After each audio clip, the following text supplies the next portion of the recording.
Was that Scott? No, that was me. Okay. Because I almost broke into, hello, welcome to Critical Role. I was counting. That was 20 seconds. We're streaming, by the way, so continue.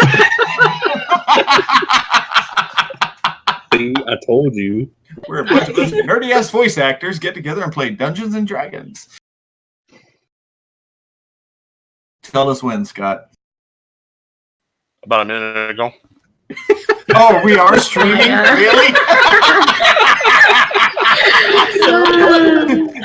Matthew and crew, we apologize. We aren't making fun of you. You are our gods. Well, welcome to Stop, Drop, and Roll. My name is Gary Sharp. I'll be your DM this evening. Stop, Drop, and Roll is a little improv game of D&D that a few of my friends and I get together and play on Friday nights. Let me start off by introducing everyone. First, we have Calisan. Calisan, would you like to introduce yourself? Hello, my name is Michael, and I play Calisan, the half-elf wizard. Next to him, we have Eeks. Hello, I'm Justin. I play Eeks, the goblin assassin. And then we also have Flanardius. Hi, I'm Scott. I'm eating a Swiss cake roll. I play Flanardius. Yeah, well, where's mine? In my belly. That needs to... In my belly. Lika, would you like to introduce yourself? Hey, I'm Stephanie. I play Lika, the High Elf Wizard. I'm glad you guys are telling me all of this because I don't remember what class each and every one of you are. And then last but not least, we have Ren Leaflet, played by... I'm Brittany. I am Ren Leaflet. I am a Wood Elf Ranger. All right. And missing tonight is Stoll. He couldn't join us. He's considered, I guess, being with his girlfriend a little more important than the show. So I hope he's enjoying himself. Let's see if Stoll survives the night. We are going to pick up. Yeah, I'm playing him. So anything can happen, guys. I am not familiar with this power set at all. Okay, when we last left you guys, you were in the town of Philian, and a storm had arisen, driving everyone to the watchtower at the end of town for safety, where you found Magistrate Braunheim was defending the village by erecting a portal of energy or a shield of energy around the building, trying to keep all of his townspeople safe. Eeks, having been duped by some of the druids in town into believing that the magistrate may be someone with malicious intent, decided to sneak up to the roof to find out what was going on.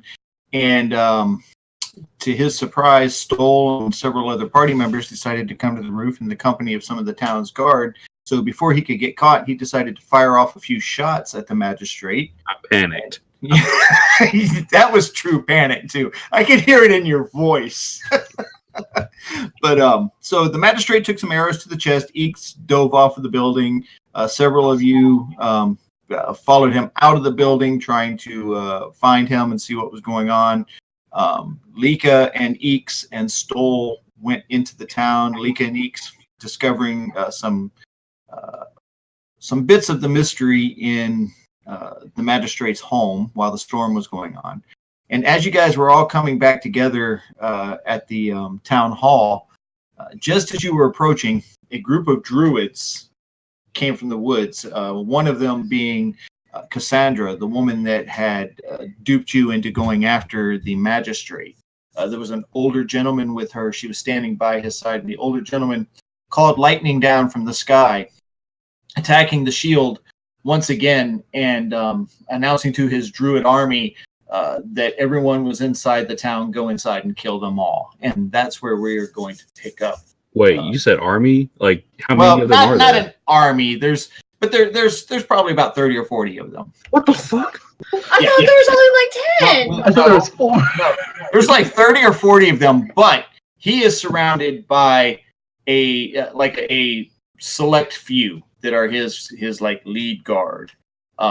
So as he says this, the druids come out of the woods, and many of the town guard come out of the shield, and a large battle begins to ensue. But you see the druid who is pulling lightning down from the sky and attacking the chancellor, or the chancellor.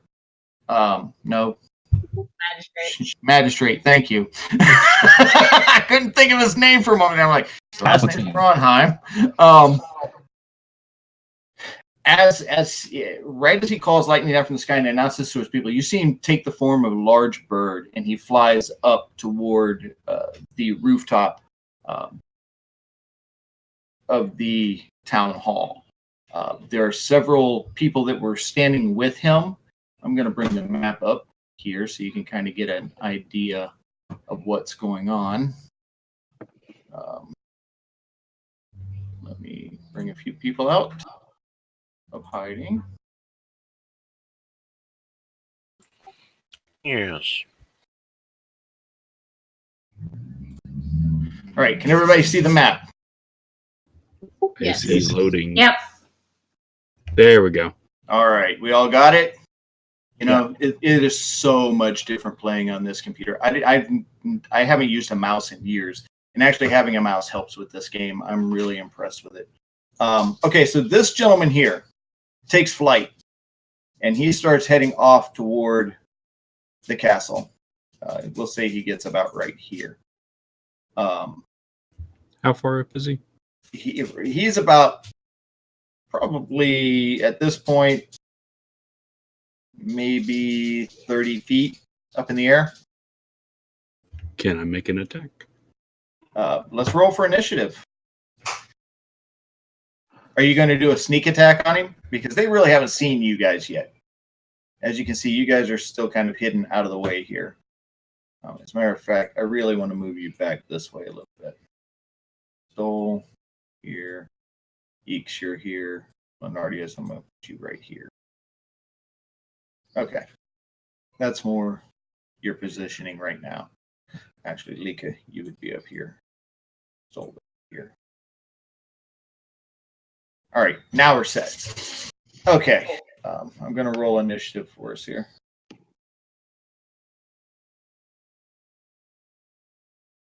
All right, Eeks, you actually have the top of the initiative anyway.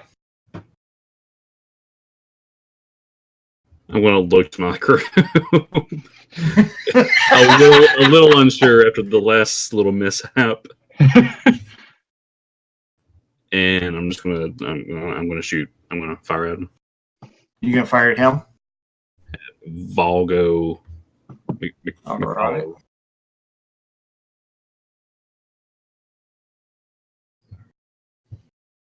And because he has not had a turn in combat yet, I do get an auto crit.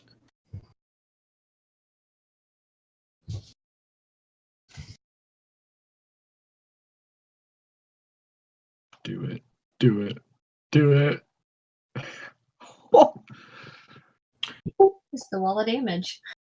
Yeah, exactly. The wall of damage. Yeah, you 46 see points of damage. You see his bird form begin to plummet to the ground, and then just before he hits the earth, he transforms back into his human form and drops behind this rock, kind of out of view there. And then I will take my bonus action to dash back over here. Nope. All right, does that end your turn? Do I need to roll a stealth check? Are you trying to hide? Yeah. Yes. As my bonus action. Give me a stealth.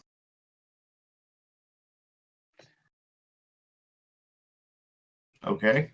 You kind of disappear off into the brush there. Kalasan. Good luck, because I fade into the shadows. Yeah, he just kind of smiles at you guys as he disappears. Can we see the town hall from here? Yes, the town hall is actually, I've learned to do this. Oops, hold on. In this direction. Can you see that? Yeah. Okay. Okay. Seeing as how I don't got a lot to do right now, in terms of, actually I do. I'm going to, Did you level up? yes, I did. Okay. All right. Yeah, everything's all leveled up. I'm just gonna go, let's see, okay, I have it, yeah.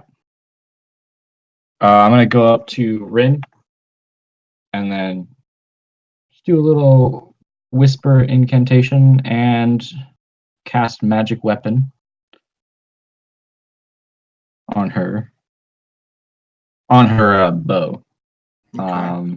And that means she gets a +1 bonus to attack rolls and damage. All right. And then that's it. And that ends your turn? Yeah. All right. This woman, Alyssa, you guys see this you see two people with the group that aren't dressed as druids. One of them has leather armor with a black cloak that has a hood that covers her face. She kind of slides down this side, and she's going to move this way to engage Lika.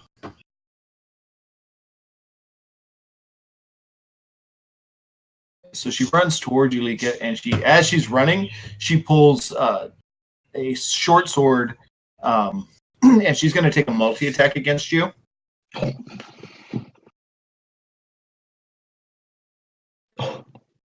The first one hits. Oh What? At 24 hits? my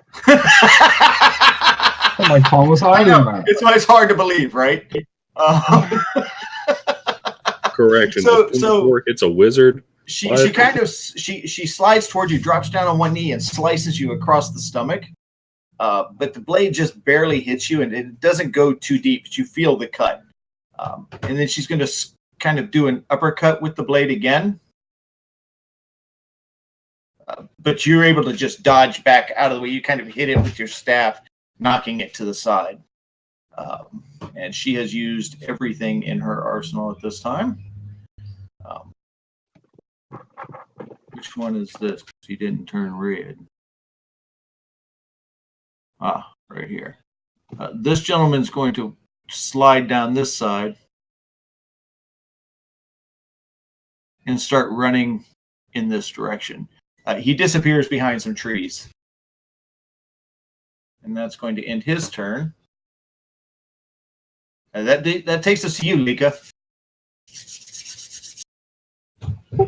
Yeah, I'm just going to blast her with Ray of Frost. Okay.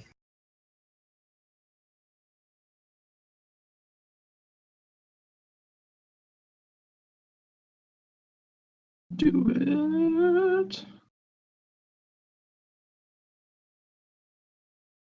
That hits. Roll 24 damage. hits? I know, it's hard to believe, right? Yeah, you just instinctively, as she ducks down and swipes up, you kind of step back a little bit, extending your hand, and this just ray of it's like frost just flying out of your hand hits her. You see her skin begins to turn red, where she starts to get a little bit of frostbite. She kind of hisses at you, and grabs the sword with both hands and kind of doubles down a little bit, like she's gonna charge forward. This gentleman slides down this side. Let's see. 1, 5. And he's beginning to move in this direction. He's going to target Lika, because that's really the only person he's got a good line of sight with. And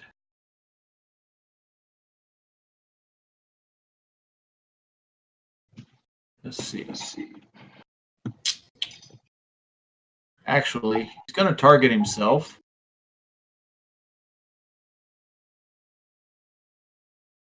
And so as he's running, you see his lips moving, Lika, as he's charging forward.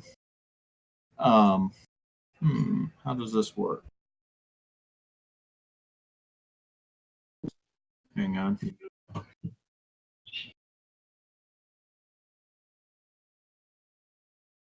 And he begins to mutter an incantation, and you see his skin begins to harden and crack, and it turns into like tree bark as he's running forward toward you.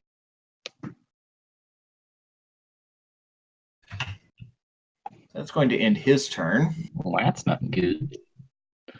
Yeah, you almost hear like the creaking of a boat off in the distance line, kind of like this as he's running forward, and his skin just begins to change into the spark-like substance. Ren, what are you doing? I'm gonna yell, Lika, duck, and then I'm gonna shoot the guy in front of her.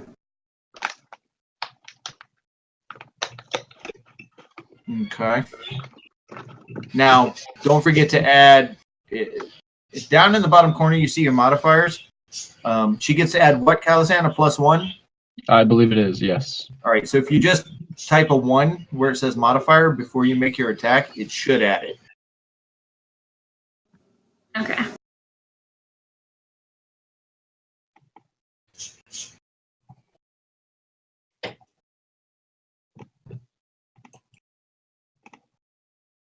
Dang. Yeah, so you pull back, you yell duck. Lika kind of moves out of the way just in time as the arrow sinks deep into the shoulder of the assassin. She kind of whirls with it and stumbles backwards, trying to look at you and looking frantically at Lika and even over at Stoll. Not sure which way to go at this point. Is there anything else you want to do? Nope. Nope. All right. Ripley. Suddenly, you see this large man. He's got a long sword in his hands. He's got a short sword at his side, and there's a heavy crossbow strapped across his back.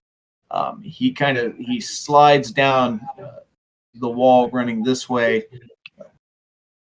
3, 4, 5, 6, and he sees that you, Ren, have attacked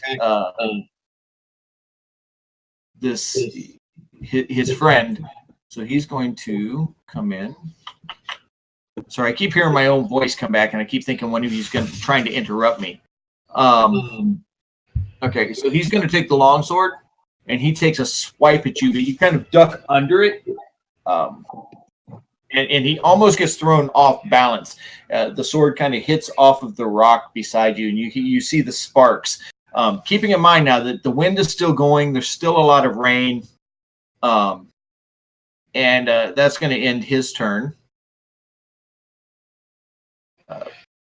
Valgo is going to climb up on the rock, standing atop of here, and he's going to target Stoll.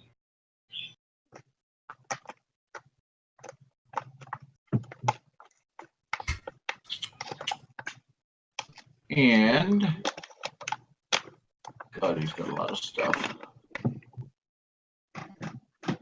I'm going to see what he's going to do here.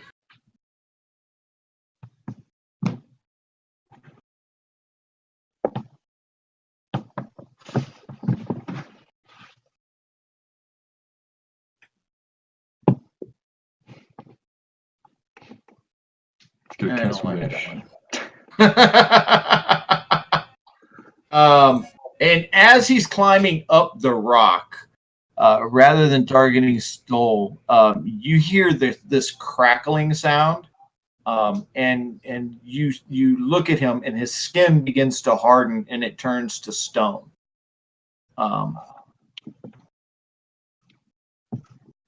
And now he has resistance to non-magical bludgeoning, piercing, and slashing damage.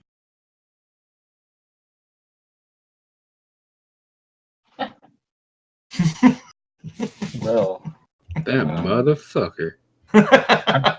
Ren has a magic weapon now, so. He's got a Lenardius. magic weapon now. Lenardius, what are you doing? Well, I don't like the way that Lika is being surrounded here, so I'm going to give Well, first, I would like to put some deterrents on the field to help combat air, and I'm going to cast Stinking Cloud.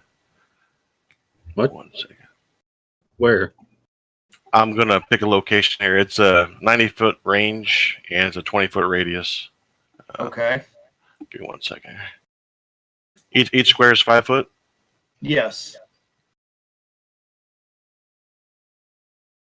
Is it like a circle or is it a square?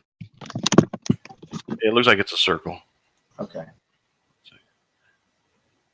If you actually right click on the map, you should have a thing called layers. You should see an option called layers. No, I could. I have drawing. No, that's all right. I've got. Yeah. Okay. What about pointers? Do you have pointers? Yes. It's an arrow. Okay, if you click on that, you can see there's a circle. I discovered a lot of stuff about this software yesterday. And if you pick the circle, you can make it as big as you want and then move it around to show where that area is. Dang, it says 20, but this 20 looks like bigger than the squares. Maybe go down to 10. Maybe that's diameter. I don't know if everybody. I can't. Okay, there it is. Yeah. Okay, let me get rid of mine. That's 10 foot. I'm going to adjust it to go with the squares. So that would be. Actually, I'm going to move it up. It's a 20 foot. 20. Yep. That would be 5, 10, 15. It would be like that big. All right. And that's where you're putting it? Yeah, I wanted to affect the two next to Lika. Oh, so you want it to be more here? Yeah, is that hitting Lika? Yeah, she's going to get right about there, maybe. We'll say Okay. she's just on the outside of it. Okay, that's good. All right, so go ahead and cast. Yes.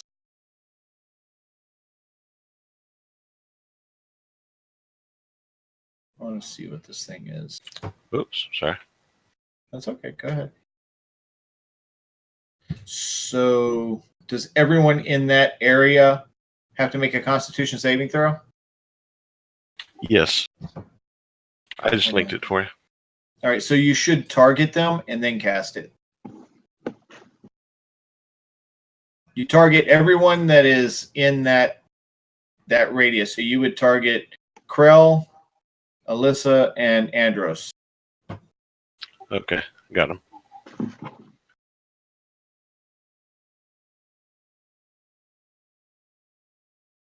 Cool. Whoa, I don't know what happened there. Wow, another wall of. Tight. Okay, so each creature that is completely within the cloud at the start of its turn must make a Constitution saving throw against poison. On a failed save, the creature spends its action that turn, retching and reeling. So yeah, you see who failed. Who has been affected by this? On the first one, all of them failed, it looks like. Yeah, see, on the first time he clicked it, they all failed. My God, how many did you? Yeah, I double clicked, so I'll take the failure on those. Well, then only one fails. Don't know. Yes. Okay. So immediately you see this cloud of green nastiness, and you guys can smell it, but it's not as bad where you're at. But the people that are caught in this cloud, they just begin vomiting profusely. Like they can't even stop themselves. They're on their knees, just hurling, and pretty much essentially crippled for the moment. Does that end your turn, Flanardius? Oh, no, I would like to give Lika some inspirational words with Bardic Inspiration. Okay, let's hear it. All right, let me get her targeted first. 1 second. Man, I gotta unclick all these dudes. Now you So should much have. fucking- I can unclick them all for you if you want. Yes, please. I'm lazy. No worries. Hold on. Okay, they're all unclicked. Yeah.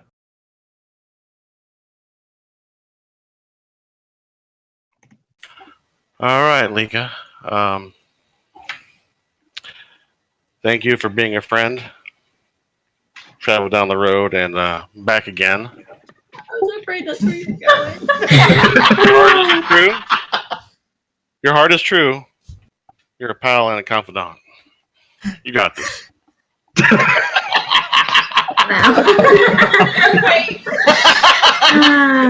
You got Floris this. just 2 thumbs up.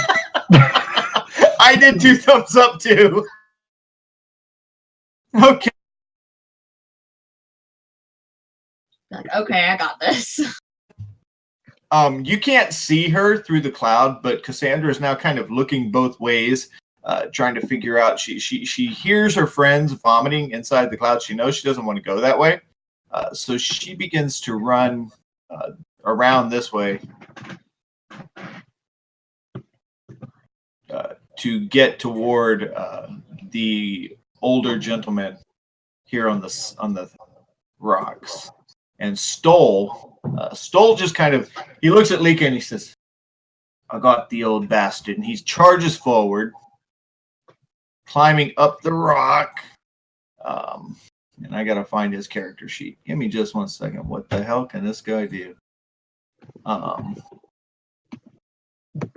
Drink. Yeah. Besides that.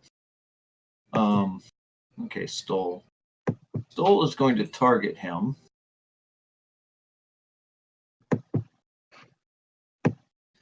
And as he climbs the rocks, he casts. Oh, what does this one do?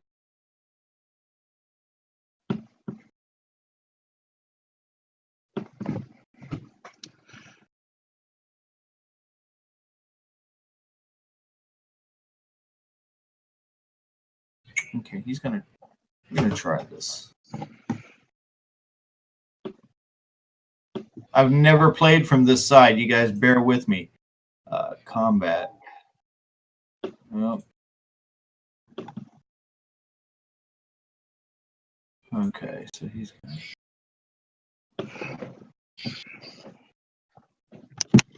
All right, I know how it works. I don't know how to cast it. How do I cast? Oh no, that's not the one I want. This is the one I want. Oh shoot. Well, your guys' side is very confusing. I just want to tell you.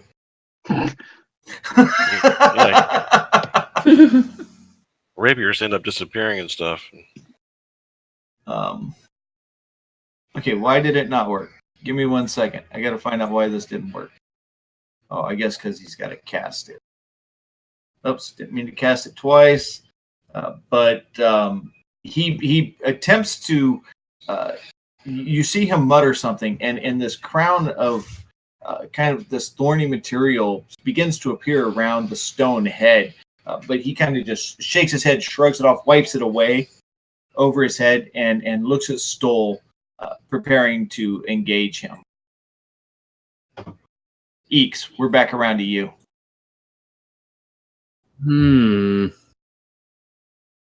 Just Okay. keep hiding. Do I feel like any of them see me?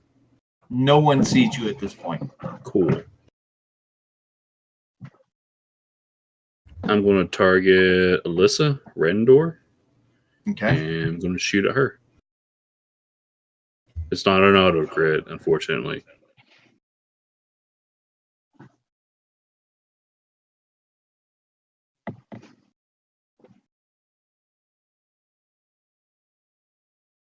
Okay, so that hits.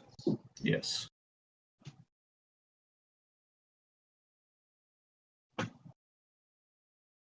Ooh. So, Lika, as you're preparing to engage with the woman who's currently just vomiting, this bolt just shoots right by you and sinks deep into her side. As she falls over, you hear her kind of scream out. She's trying to stop vomiting, and she's reaching for the arrow, and she's frantically looking up at you and kind of like trying to scoot away from you guys. Calisan. I like to take my bonus action to hide. You just you peek around, you shoot your bow, or you shoot your crossbow, and then you just kind of slink back into the shadows. Oh yeah, no Okay. one. Even my your turn. party doesn't know you're there. That's my turn.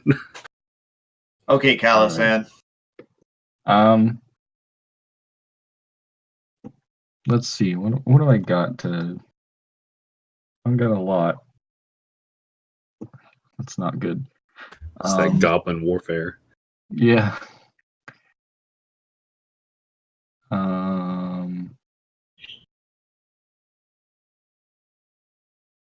Okay. Cast. How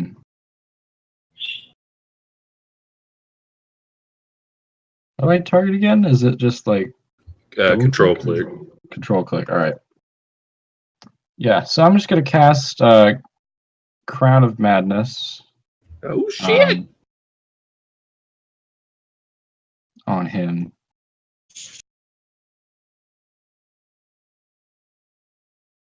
And it's just gonna be,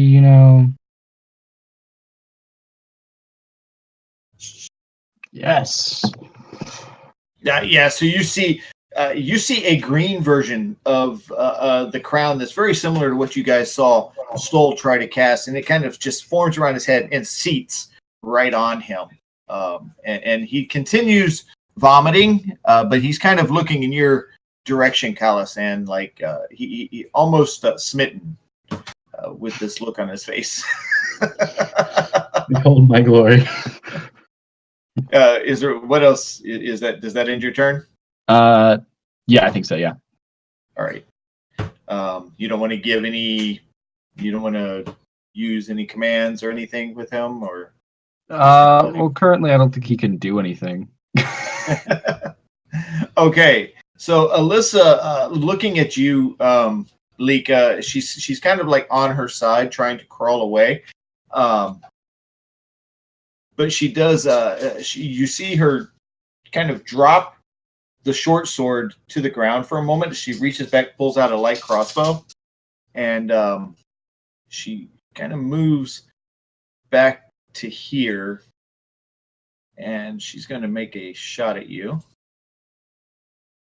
But you see it coming, and Does she you're get an attack of already- opportunity? Yes, she does. Sweet. Try to sneak that shit past me. Come on. Can't fool those goblin eyes. Can I use a cantrip whenever they're for an attack of opportunity? Yes. If you have a Warcaster feat, yeah. I don't think I have that feat. She should be able to use a. She should be able to cast, shouldn't she? A cantrip. To my knowledge, I think you have to have the Warcaster feat. I could be wrong though. I'm not really sure, but I'll allow it. Go ahead. All right, I'm gonna We'll cast, have to double check that, but I'm going to go ahead and let you do it. okay, I'm gonna cast Firebolt at her.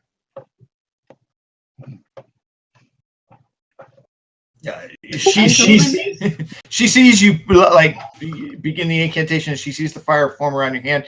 And as you fire the bolt, she rolls out of the way, just barely escaping. But it does cause her to put distance between her and that sword.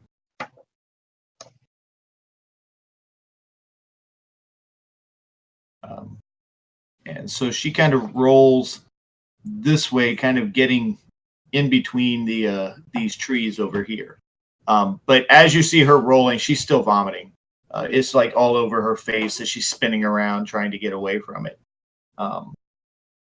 Michael is here. He's going to cut through this tree here. 1, 2, 3, which makes this difficult terrain. Just skirting around the outside of that cloud, and he's going to target Lenardius.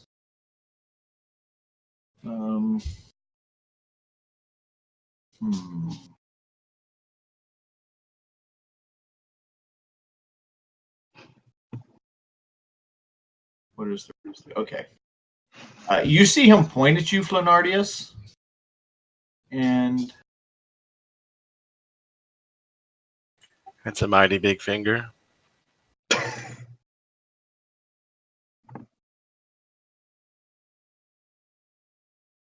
Vines begin to grow out of the ground around you.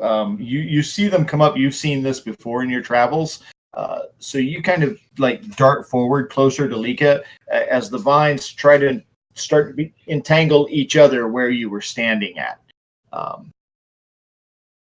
And that's going to end his turn, which takes us now to you, Lika. All right, I'm going to cast another ray of frost at Alyssa. Okay. Now, she's partially obscured here, so you're going to have to do that with disadvantage. She's got a man in front of her, and she's got all these trees and shrubs around her. I have the spell sniper feat, which says your ranged spells ignore attacks. Your ranged spell attacks ignore half cover and 3/4 cover. You're good then. Nice. Very nice. Sure. No. All right, that's a hit. Roll for damage. My God, this poor woman. You extend both hands this time as ice and snow begins to just fly out of your fingertips toward her.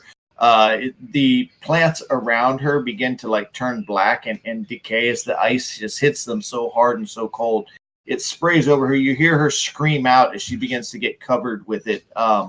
And she's frantically trying to just get to her feet and move away from you as quickly as possible. Krell is going to move in your direction. And he is going to attack you with his quarterstaff. My God.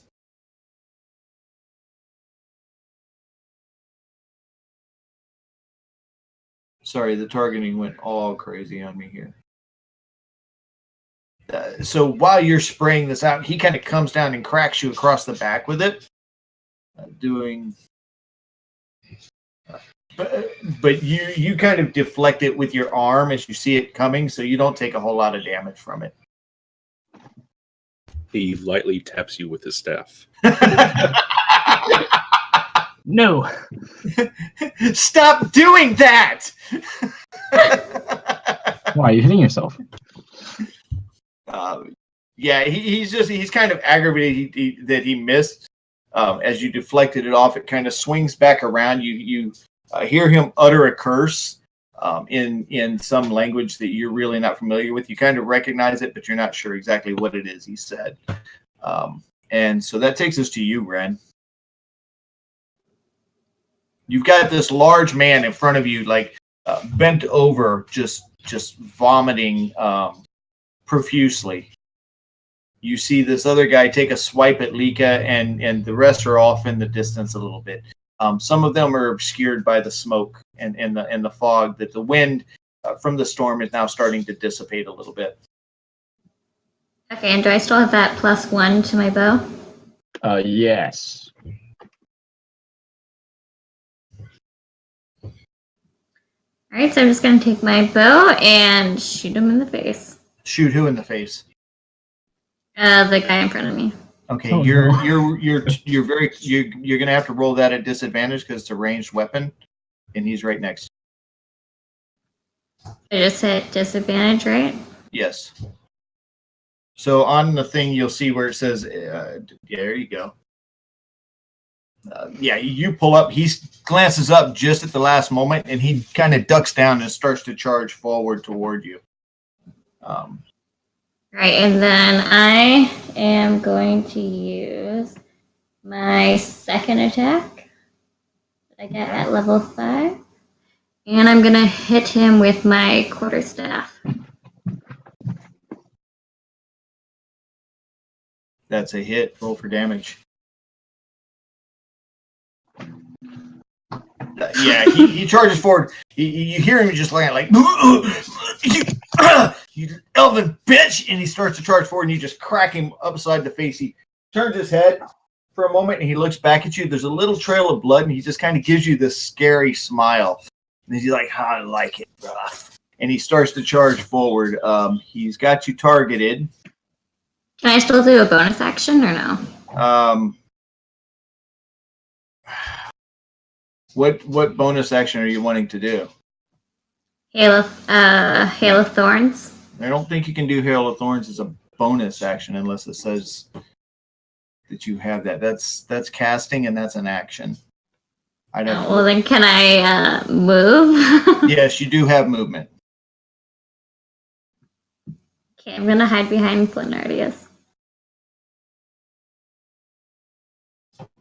All right, so you kind of duck behind Flenardius, who sees him coming, and he kind of like broadens his chest and changes his stance a little bit. But this gentleman is coming for you. That crack to the face just wasn't impressing him. So he starts to charge forward, and as he does, you see him glance to the side. He sees Calisan, and he switches targets mid-run. Give him a wink. And he swipes out at you, Calisan. Whoa. What the hell just... Okay, so that was that.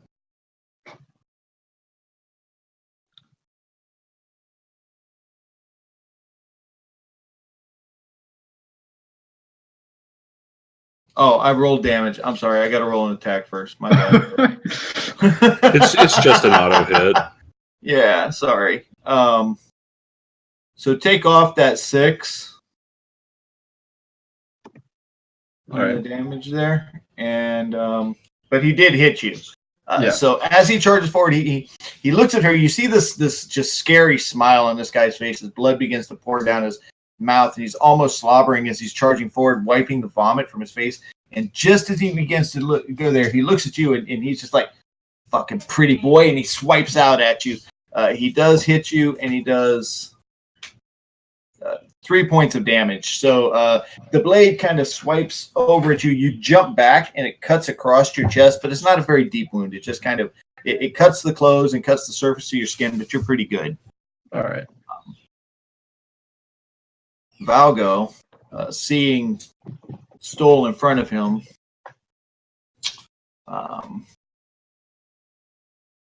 holds his hand out, and this green spray flies out of his hands as he targets Stoll and casts poison spray. But Stoll's able to block it, throws his hands up and kind of turns his head, steps to the side. It does get on his arms a little bit, but it doesn't affect him. He then slides down this way and he jumps over this and starts running toward the town hall. Flenardius. What about Stoll's attack of opportunity? Shit. See, you keep trying to sneak that by me. Nice. All right, so Stoll makes his attack of opportunity with his Goliath Maul. Let's see, does Stoll have him targeted? Yes, he does. Go Stoll. Go Stoll. Okay, so it's an automatic miss with a fumble. Dislocation. A forceful pop in your shoulder is heard as your arm goes limp. Your arm you used to make the attack is incapacitated for 1d4 plus 6 rounds. Jesus Christ. Holy shit. So, yeah, Stoll kind of swipes out of... Yeah, where's your attack of opportunity now, Eeks? Are we doing critical failures? You can hear this pop in his shoulder as he just drops the maul to the ground and begins to grab his arm, holding on to it. You hear him kind of scream out, and he falls to his knees for a moment and just kind of slams his arm into the ground.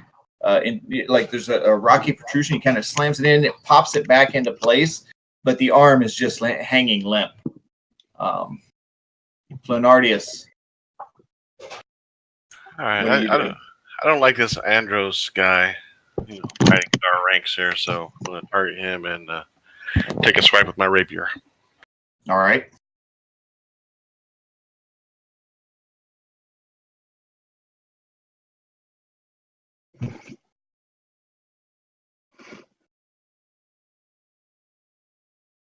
And the rapier disappeared. 1 sec.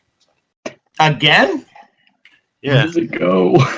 I don't know. It's Where does it go? It's always gone. okay. It's back.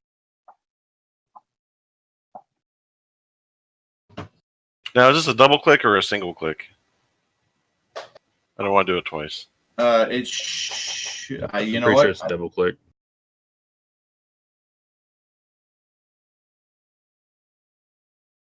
Yeah, so as he cuts through him, he sees you coming to his side, and he just kind of moves out of the way. And you can tell from the way that he moves, this guy's a skilled warrior. He's not just some druid who's with the group, and he doesn't. His clothing doesn't match what you see the druids wearing. As he's kind of just swiping and turning to you, he gives you that same smile. And as he does, you see that one of his teeth is a little crooked in his mouth, where it may have been busted loose a little bit by Ren's attack. Okay. Is his attention on me now, or is it still on? Yes, it's on you. Okay. All right. Well, I will give Calisan some words of inspiration, just in case, as a bonus action for my bardic inspiration. Yeah. All right, Yeah. Calisan. All right. I'm ready. All right, Calisan. If you threw a party, invited everyone you knew, well, you would see that the biggest gift would be from me, and that card would be attached and say, "Thank you for being a friend." Wow. You got this. And so you hear him say this, Calisan, and you're kind of confused for a moment because you haven't known him that long, but suddenly this warmth kind of fills your heart a little bit, and you're very appreciative, and you feel energized by it. You're like, yeah, I am a friend, just kind of a thank you. Cassandra is going to continue coming this way as she let's see what she can do here. Oh, she's pretty freaking useless.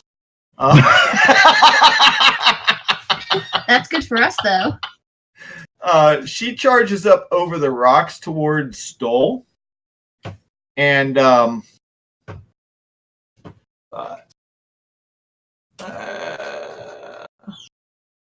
you know what? What is this?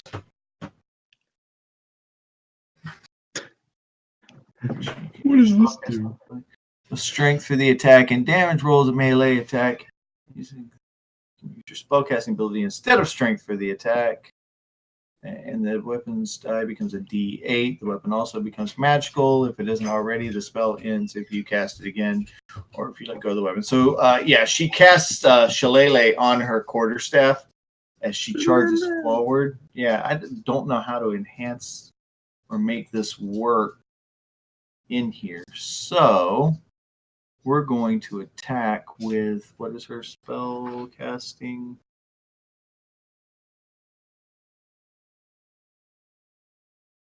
Okay, it's wisdom. Is her wisdom better than? You know what? Screw it. We're just gonna attack. First.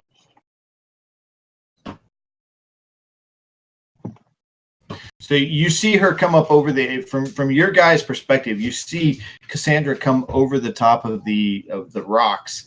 And you see her quarterstaff beginning to glow as she charges forward. And she goes... she swings out at him. He sees it as he's on his knees. He sees it coming, and you see him frantically fall to the side and start to roll down the rocks back toward you guys, leaving his maul at the top of the rocks. He was unable to grab it before he started rolling. As she's swinging and swiping at him, and he's rolling down the hill. Stoll. Nope, Elizabeth. Where is Elizabeth? Which one is Elizabeth? Oh, she's up here. She kind of starts to move this way and gets right about there as she enters the field of combat. Now we get to Stoll. Stoll starts to roll. It gets up and starts heading this way into the bushes, trying to get away from Cassandra as she's swinging at him. Arm limp at his side. Eeks. We're back to the top. I'm going to shoot at Cassandra. Okay.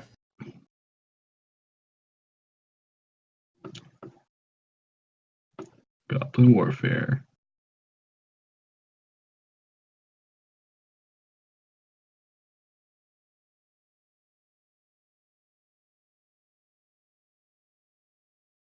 My God. So you kind of poke out from behind the bushes for a moment and you open fire on her. The bolt hits her. I want to see something. How's she looking? It sinks pretty well into her thigh. She looks out and she sees you. She's like, "You fucking filthy little goblin! You think I would ever be interested in you?" And she starts to charge down the rocks coming toward you. She, "I'll kill you, you little bastard!" And she's kind of limping as she's walking down the rocks. Poor Eeks. I'm gonna flip her off and then use my bonus action to hide. Yeah, so she sees you disappear. She's like, "Don't think you're gonna get away like that." I'm not. Yeah, this time she's like, "Aha! I've got you now!" As she starts charging down the rocks toward you. She's kind of limping, but that shillelagh is still glowing, a nice golden glow. What are you doing, Calisan? Movement Oh, I'm sorry. Go ahead, Eeks. You're fine. I'm just gonna use my movement to move right there. All right. Go ahead, Calisan. I'm gonna drop my concentration on magic weapon, and as bonus action, cast Shadow Blade, on myself, and then I get to make an attack, which is because it's not an actual thing. I have to add the proficiency and then roll by myself.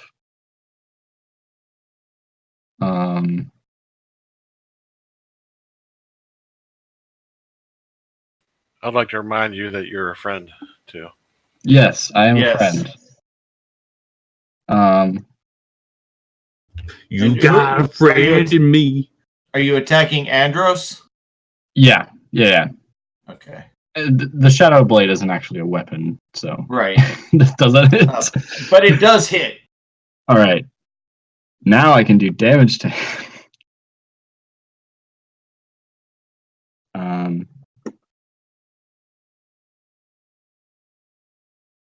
I'm casting this at 3rd level, so it's 3d8 psychic. Holy shit. Holy shit. Which I don't know why it didn't target him. That's all right. I've got it covered. All right. All right. So how does this Shadow Blade work? Describe it for me. So basically, like this darkness starts weaving into this solidified sword, and then it counts as a simple melee weapon, which I'm proficient in. Okay. And basically, I can attack with it. And it does psychic damage. Yeah. 2d8 psychic. See it. And then increasing level, which I just cast at 3rd level, it does 3d8 psychic. Okay, so the official description for everyone here: you weave together threads of shadow to create a sort of solidified gloom in your hand. This magic sword lasts until the spell ends. It counts as a simple melee weapon, and it can be thrown. That is in dim light or darkness. You make the attack roll with advantage. So you guys are fighting at night, and the light is very dim. So you could have had advantage with that. But that's all right. You hit anyway. So you guys are watching Calisan as the shadows around him begin to kind of pull together these threads of shadow, and start to circle around his hand very quickly. They just kind of like, and this blade appears in his hand. And as he strikes it, it kind of goes through him, but you see him like grab at his mind, and his eyes get this glossy stare for a moment, and his skin gets a little more pale, as if he's very frightened for a moment, and then he kind of comes to himself. But he's still a little reeling, in a sense, as he seems like he's a little off balance with that. Does that end your turn? I believe that I have to root Crown of Madness. You have to what? Crown of Madness, it says on your subsequent turns, you must use an action to maintain. I must do it. So the crown of Yeah, that's gone. yeah, that's gone. It dissipates from around his head. But I think that's it. Yeah. All right, so that's all you're going to do? All right, so Alyssa is going to pull out, she's still got the light crossbow in hand, and she looks at you, Lika, and you just see hate and murder in her eyes as she lowers the crossbow toward you and takes a shot. And this time the bolt finds its mark. As it strikes you just above the hip and to the side, and the bolt sinks in pretty deep. You feel the pain from it. It kind of knocks you back a little bit, and you're kind of stunned for a second. Michael begins to charge in toward Flanardius. They recognize the real threat. And as he does, you see flame begin to form in his hand. As he points it at you, and just this swoosh of fire comes forward for a moment. It doesn't last very long. You feel the heat from it, but you dodge out of the way. It kind of singes your hair a little bit, so the fro's got a little bit of a burn on the side, but you duck under it, and you're pretty much okay. Bastard. Lika, what are you doing? I am going to cast Magic Missile at level 3 and send 2 bolts at Alyssa and 3 at Cassandra. Okay. I'm not quite sure how to send them like that. You just target both of them. I don't know that. I think it'll like equally divide them, but I'm not sure. You Okay, may so- want to target your first Yeah. target first, and then roll X amount of dice, and then for the remaining dice that you roll for the attack, target Cassandra. Yeah, That might work. I'm not sure. Let me look at your. Let me look at your. 'Cause I'm not sure how this one's gonna work on Magic Missile here. You're doing how many at Alyssa? 2 at Alyssa and 3 at Cassandra. All right.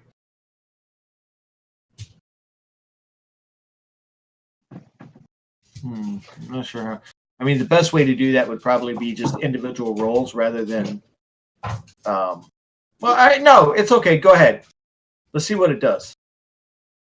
I'm curious. You want me to roll all 5 and target both of them and roll all 5? I mean, if you can do 2 at one and 3 at the other, that's great. Do it that way. Okay.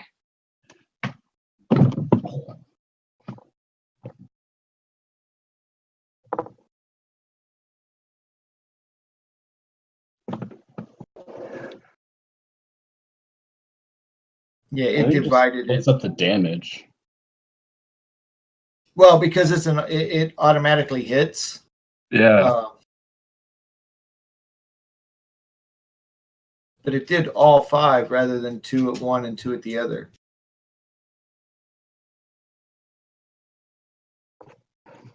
Up to you if you want to take it or. However,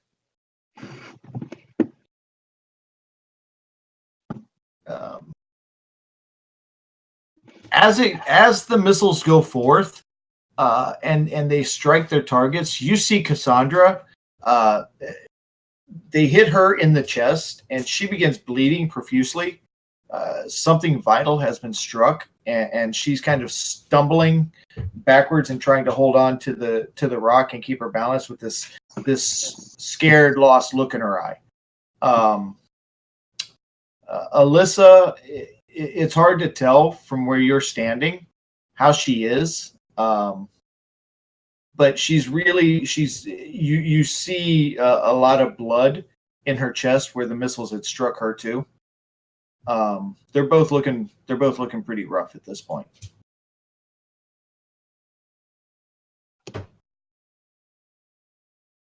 Yeah, I've got nothing else. You don't want to move or anything? Oh dear. Yeah, I'll move back this way. Okay. As you do, Krell Decor starts to take an attack of opportunity, but as he pulls the blade back, you see him double over as he continues vomiting, and just this whole pile of vomits in front of him. He kind of drops down to one knee for a second, grabbing his stomach as dry heaves begin to take effect. But he does manage to crawl his way out, kind of following you on his hands and knees. He rises here, and he sees Flenardius, and he's going to just take a wild swipe at you, Flenardius, kind of from his knees, kind of just swiping wide with his quarterstaff. But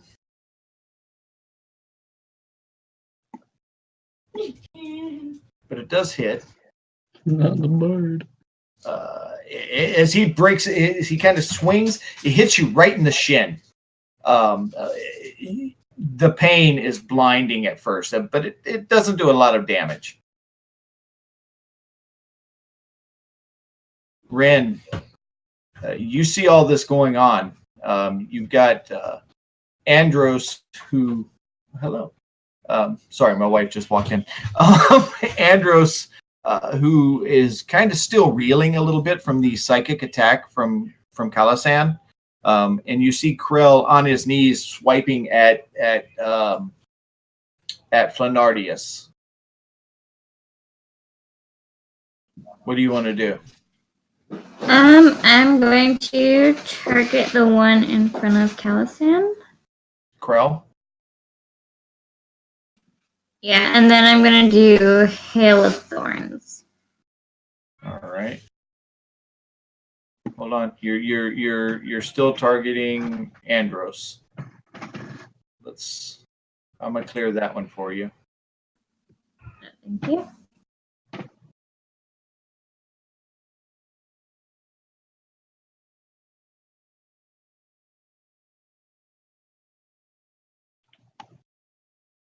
Oh, Merlin. Man, it's raining storm. All right, Ren. You want me to target him? Yes, please. Okay, I got him.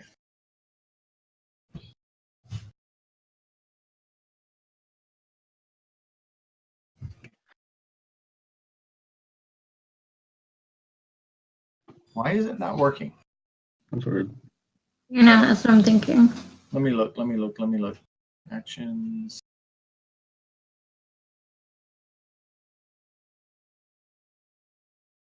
Okay, so Ren, what you've got to do is you've got to make sure that you're able to open the spyglass, the little magnifying glass, and then you can hit cast. I went ahead and cast it for you, and he failed. So go ahead and roll for damage. What is the damage again? How do I do it? Is it- With It's the same place. It's like next It's to in the same place, yeah. It's the little blood drop. I don't see a blood drop. You want me to roll it for you? Yeah. Okay. Yeah. So you cast Hail of Thorns, and these thorns just fly across, just barely missing Flanardius as they like ching, ching, ching, ching, ching, start sticking him in the chest. He kind of stumbles backwards a little bit. He gets up to his feet just before they hit, and so it causes him to take a couple of steps back. He's got this look of surprise on his face. I'll go through later and show you how to make that work. Ren. Okay. All right. And I'm going to end my turn. You can end your turn. You're going to stay right there. Okay. Andros, as he recovers, he looks at you, Calasan, and just the hatred in his eyes as he begins to charge forward, longsword in hand. He's going to make his attack against you. But you're able to use the blade, and you just kind of knock it to the side, kind of with a aha, and skirt to the right a little bit as he kind of charges past you with the blade. You would kind of move like in this area as he kind of comes, like putting him like right here. Yeah. All right. Volgo continues in this direction. I want to see something. But as he does, you guys see Magistrate Braunheim appear. I've got my cloak on. walking out of the town hall, and Valgo looks at me and goes, "Finally, you've come out to meet me. You've driven my people from these lands, and now we're going to take them back." And you see this little gnome stand before him, and he's got a little sweat pouring down his face, but he's assumed this ready stance, and he's like, "Your kind have always been welcome here, and you know this. We didn't want to drive you out. It was your choice to leave. You took our lands from us.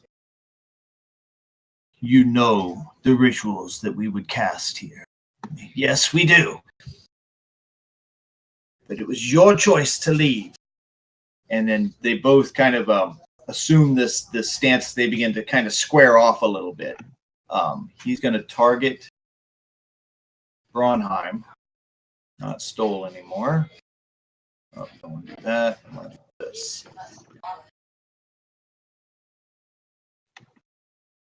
And he's going to cast. What is he going to cast here? Oh, he looks over toward you guys, and he kind of moves his hand in a direction, and this wall of flame erupts kind of through cast this. Counterspell. You cast Counterspell? Yeah, third level. It starts to erupt out of the ground, and then suddenly it just kind of dies down a little bit until there's just this charred land. He kind of looks surprised for a moment, and he sees you, Calasan, and his eyes kind of narrow as he looks at you, and he smiles, kind of this sneer, and he turns back to the magistrate. The magistrate is going to. I got to get all of his stuff open here. See what he's doing.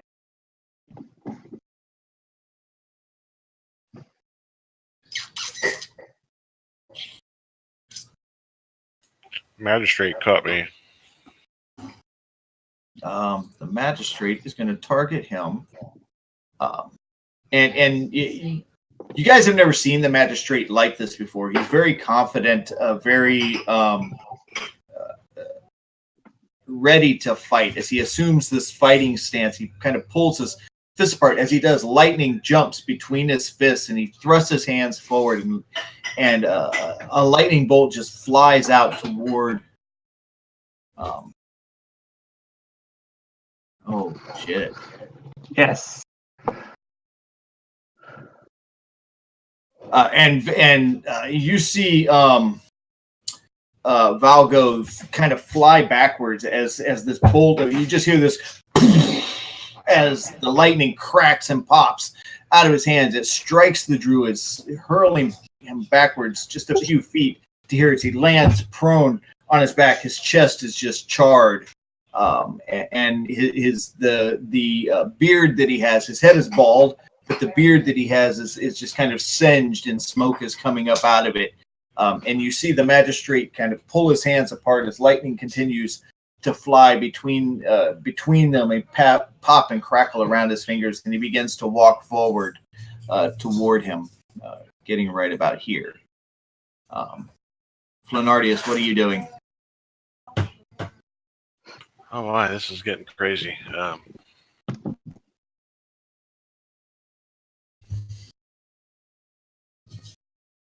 I'm going to ask the party what I should do, because there's people all around us. I'm kind of confused. What should I do, guys? Hit the person in front of you. So Flenardius Find is like, guys, what do I do? What do I do? And you hear just from these bushes, because you can't see him from where you're at, you just hear this, hit the person in front of you. All right, Eeks. I'm going to aim the pointy end of my rapier towards Krell. Pointy head. Not the dull end.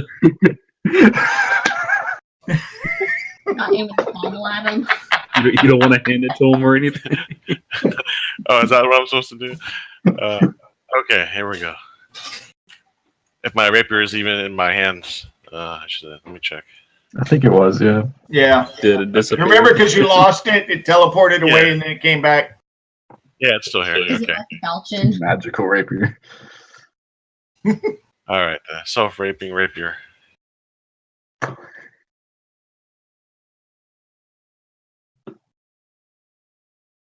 Okay, looks like I hit him. Yeah. Lord, I With the reckon. pointy end. It is piercing, so yes. Yeah, so you begin like just slicing him apart as he's trying to like back away from you. But before I finish that, can I add a bonus action to that? What? I want to do Psychic Blades, which is if I hit, I Do you can get that since as I a have no bonus more. action? Yeah, it's part of my bard school. I just Okay. put it there.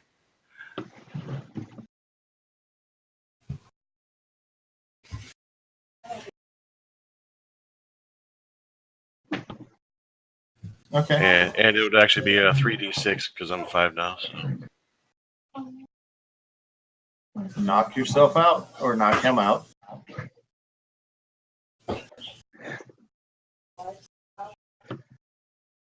Do it.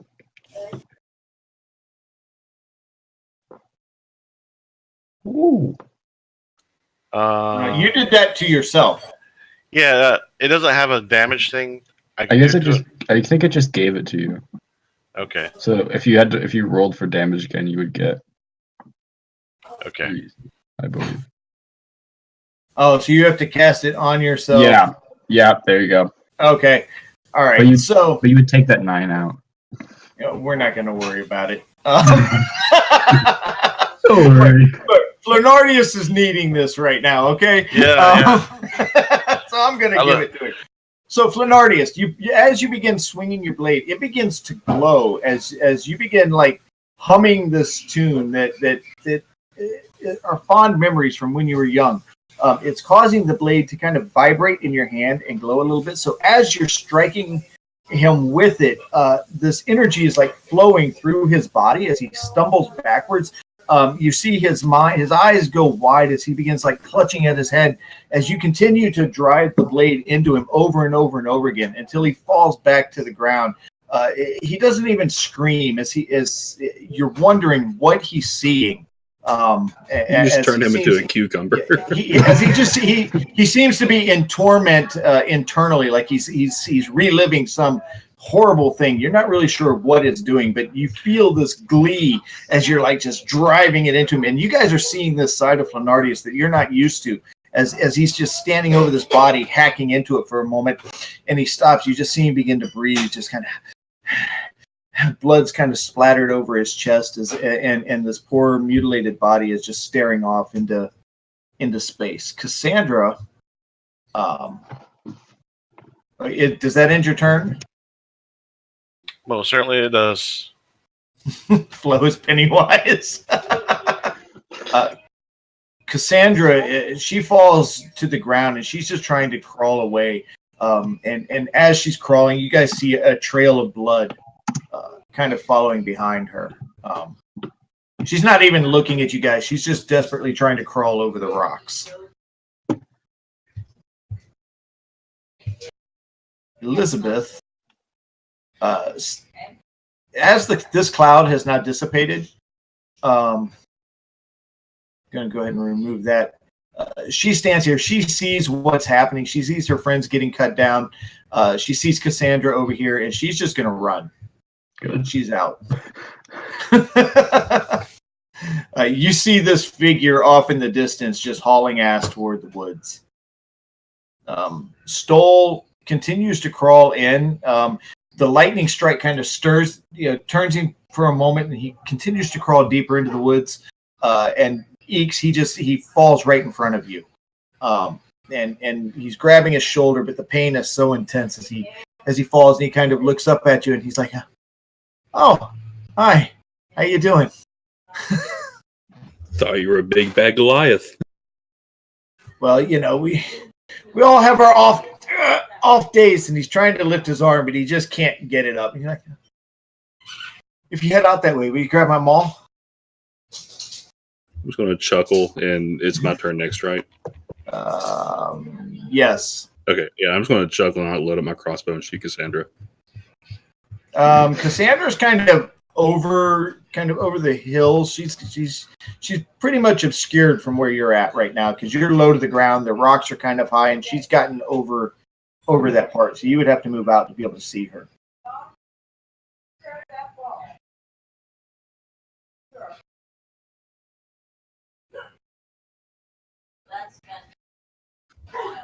Is that good? Sure.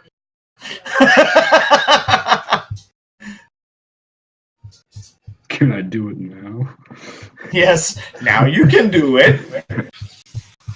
And her back's to me, right? Yeah, her back is to you. Okay, so I've got advantage on this shot.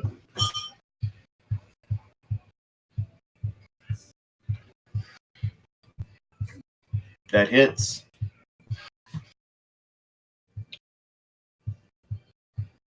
Oh.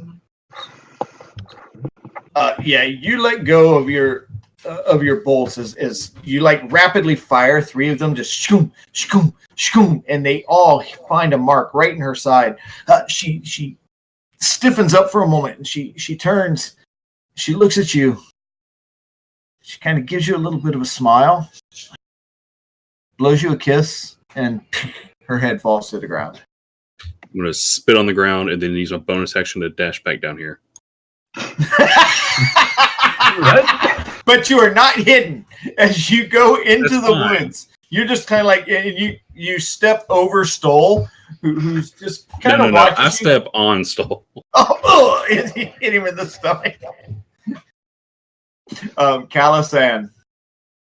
I am once again going to take my Shadow Blade and try to roll attack against him. Against Andros. Dang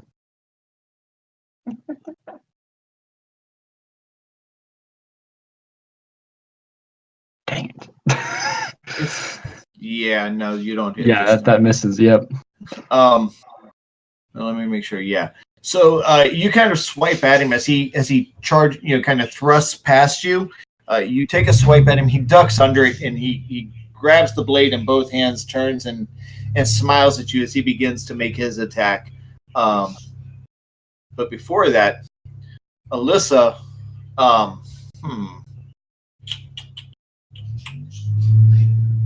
is Alyssa going to? Alyssa runs this way to check on Cassandra. She's bleeding pretty badly. She kind of shakes her a little bit, and you hear her just kind of like, come on, be alive. Fuck, I'm not going to get paid. I know I'm not going to get paid. Just a random yell from the bushes. She's dead. She looks over, she kind of flips you off a little bit, and she continues to run on this way. And you hear her yell back over her shoulder. She's like, Andros, come on! Come on, mate. Michael Christian, he's just completely oblivious to what's happening. He still has his shillelagh, and he's going to charge forward to you, Lika.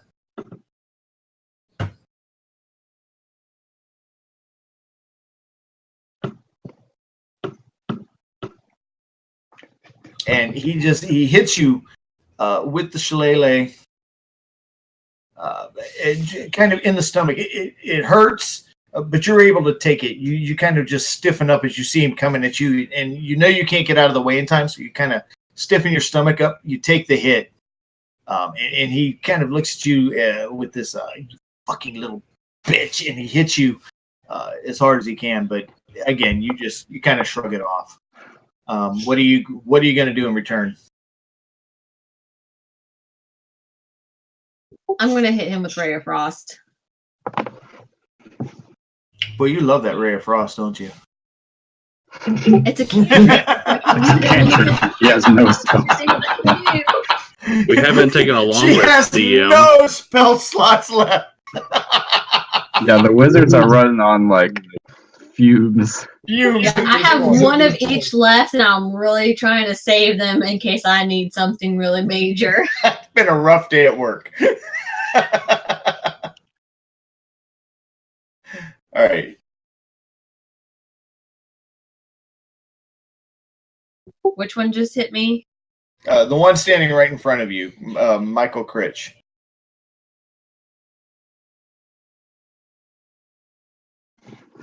And I'm going to use my 2d8 since that's what I'm supposed to be rolling now.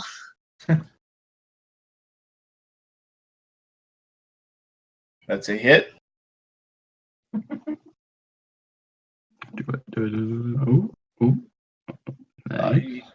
Yeah, you did it not hit with? Yeah, it did. It did. Okay, good. Yeah, so you take the hit and you kind of swirl your hands together as this bit of snow and frost goes in a circle, like leaving a trail with your hands, and you come to your sides and you thrust your hands forward, kind of like palms out, fingers down, and the frost just comes flying out of your hands again. It hits him right square in the chest, kind of knocking him back with the force of it. But he doesn't seem to be too worse for wear. He regains his footing and kind of squares up to make another attack against you. Krell, on the other hand, he's dead, so we can get him out of there. Yeah. Goodbye, sweet prince. So that takes us to Valgo. Valgo gets to his feet and charges forward toward the magistrate. Actually, is that who we're on? Oh no, we're on you, Ren. I'm sorry, I skipped you. Oh, nice. What are you doing, Lika? No, sorry, I was trying to fix it. I was trying to fix by casting the spell again.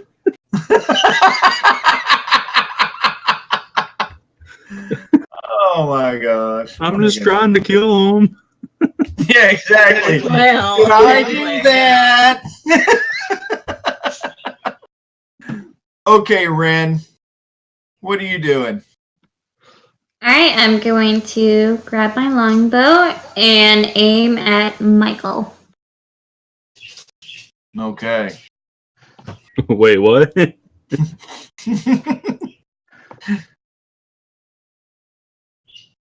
Accident. That's a hit. Oh, that Michael.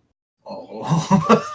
So you pull back, and Lika, as soon as you hit him with that, he kind of squares up. An arrow appears in his chest, like up in the right side. And you see this look of shock on his face as he kind of reaches up, trying to grab it. Blood begins to run down his chest, and he stumbles backwards a couple of steps, and you hear this, and blood begins to trickle out of the side of his mouth. What are you doing? Does that end your turn, Ren? I'm going to take another longbow shot for a second attack then. Go ahead. I'm sorry. I just read what Flinardi is. Yeah, the second arrow just strikes right to the throat. His head kind of goes back for a moment and looks down, and he kind of has this surprised look, and then just poof, falls over dead to the side. I'm also going to look around. Is there any flowers around? Yeah, there's plenty of flowers on the ground. Okay, my turn. All right, so Andros, after you take your swipe at him, Calisan, he turns and he's going to take another attack at you. Oh shit! I didn't realize he gets multi-attack. So How convenient. yeah, he removes one hand from the longsword as he brings it around and makes his first swipe at you. But he misses. And the blade kind of, as he swings, it must not have been a critical miss. And nothing's coming up on the fumble table. Oh, well. He swings, he misses you as he tries to pull the short sword out. He kind of stumbles a little bit and loses his footing for a second. You hear his knee pop as he kind of falls to the ground almost, catches himself, spins around, and then he's going to take his second swipe at you with the short sword, but it's kind of, I'm going to make it at disadvantage.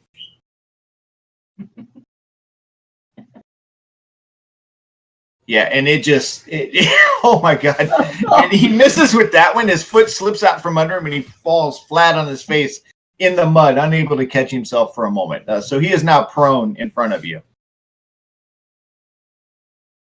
Valgo is now going to you see Valgo step toward the magistrate as he pulls a scimitar out from his side.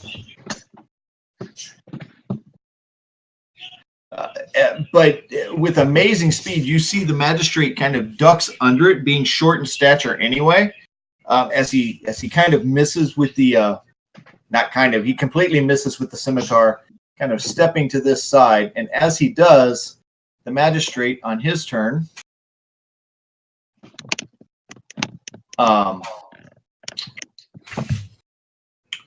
reaches out with shocking grasp.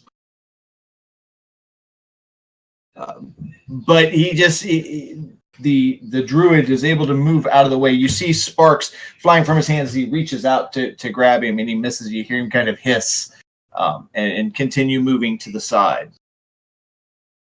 Plonardius. Cassandra's dead too. Let me get rid of her. Okay, so we have Andros and Alyssa. Andros, Alyssa, yeah, and the other woman just booking it out of there. What a critch. And around you guys also, you hear sword fighting and stuff in the distance as the guards are engaging with the other druids.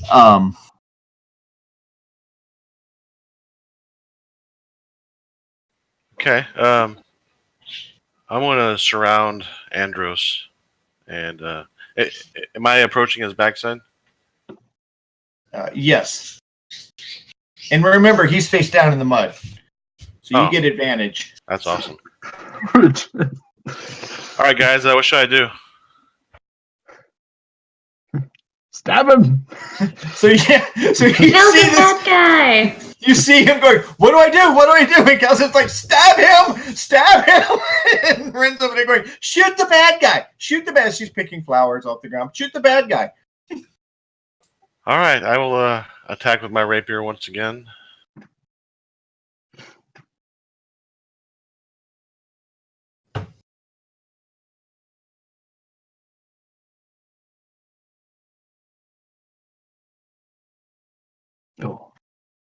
It is with You advantage, get so- advantage because You get advantage, so He's prone, right? Yeah. Okay. yeah, you get advantage.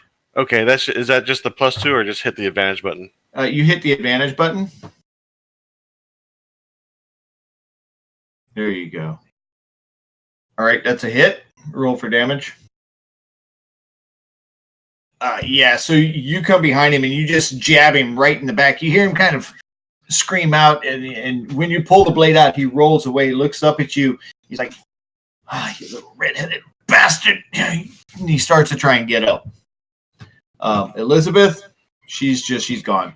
She's hit the woods and disappeared. She ran like a critch. Stoll starts getting to his feet, and he's trying to get control of his arm back. It's starting to move a little bit as he starts walking this way to pick up. He runs back over to pick up his maul. Once he gets it, and he's standing at the top of the rocks, you see him turn over toward the magistrate, and he kind of raises it up with his good left hand and starts charging forward to assist him. I thought you were about to have him start attacking the magistrate. I'm like, oh my god. Eeks, what are you doing? I'm going to move. I'm going to jump off Lika's shoulders, and then I'm going to run up here. All right. And then I'm going to shoot Alyssa in the back. All right. Her back is to you. No survivors. No.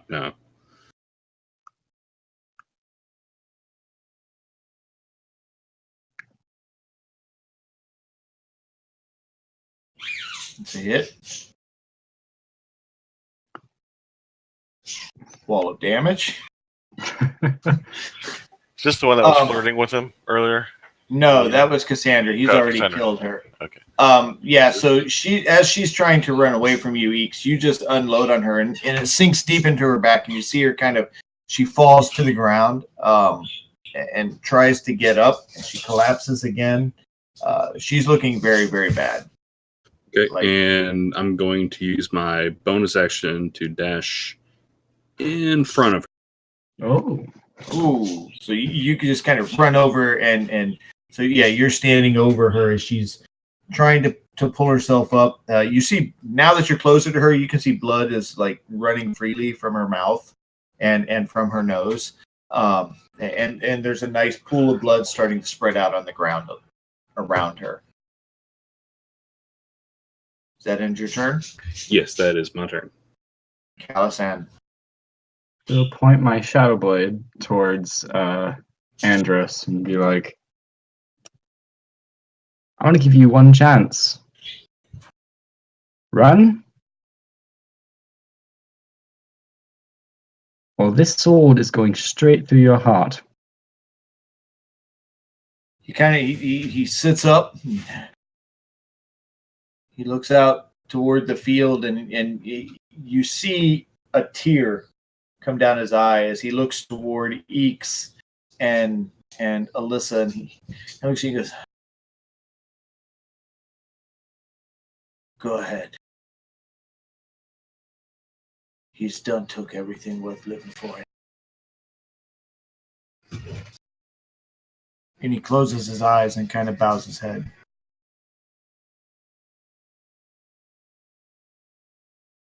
All right. I'm attacking. Well, okie dokie.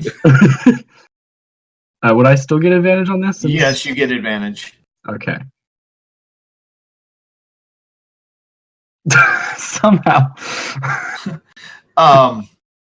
So you pull the blade up and you start to move down, and just as you do, his eyes shoot up with just this anger, and he kind of puts his hand up and moves your hand out of the way and works his way up to his feet, getting back into a fighting position.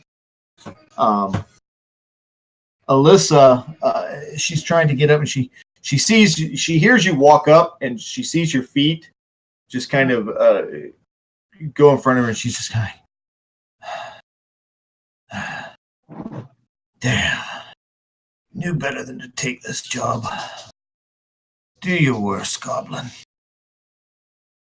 Is she giving me a free attack on her? Yes. going to pull out my rapier. Okay. Like, is he trying to dodge? Like, do I have to roll to hit? No, you're not going to have to roll. How do you want to do this? Just rapier right through the throat.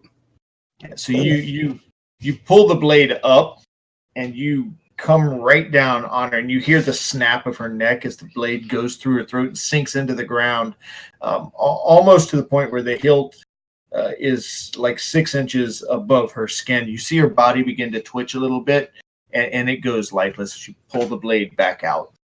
And it's covered in blood. When you pull the blade out, it almost completely severs the head. Decapitation.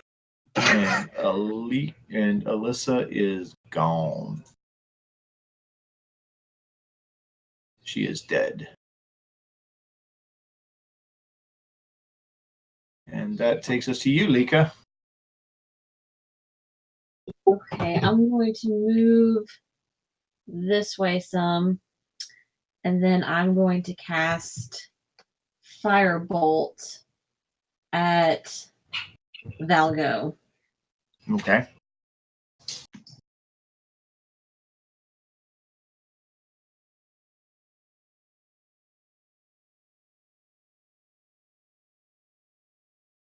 That's a hit. Okay, I get 2d10 at him.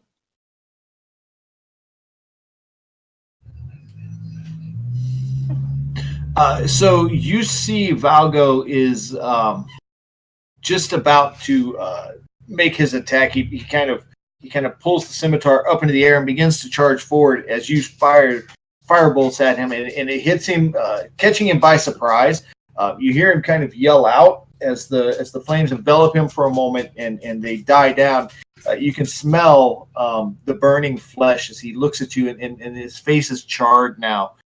On the side, he's looking around at all of you, and he looks back at the magistrate, and you just see this sheer hatred in his eyes. Like there's nothing going to stop him from trying to kill this man.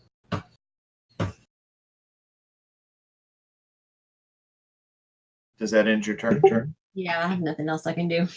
Okay. Ren, what are you doing?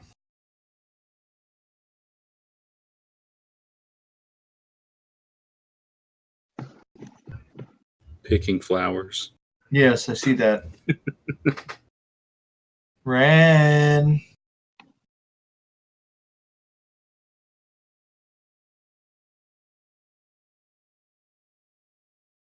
So Andros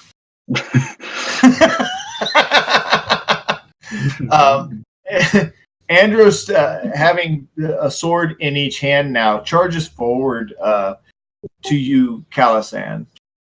And he makes an attack with his longsword. Oh shit. And he hits quite well. As he slices down across your chest, you weren't expecting it. As you started to come down at him, you were surprised at how quickly he moved up, sliced across your stomach, and then takes a second attack.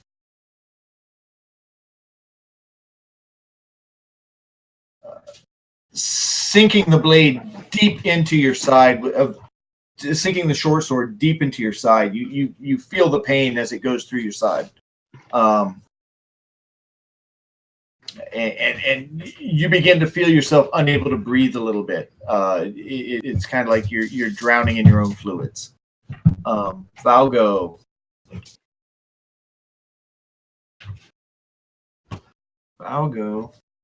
takes another attack with the scimitar as he slices towards the magistrate, hitting him.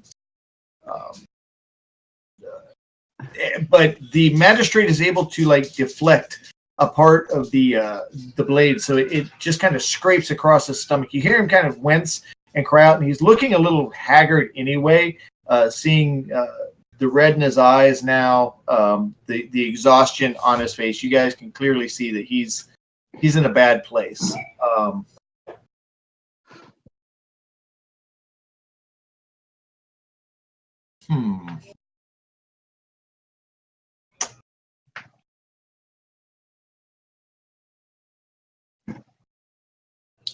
What is this?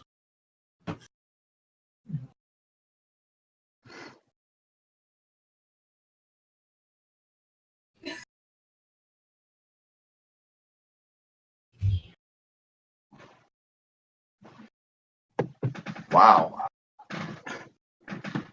And he begins to utter an incantation, and this wall of energy just kind of flies up between him and Volgo as he kind of pulls back a little bit, trying to catch himself.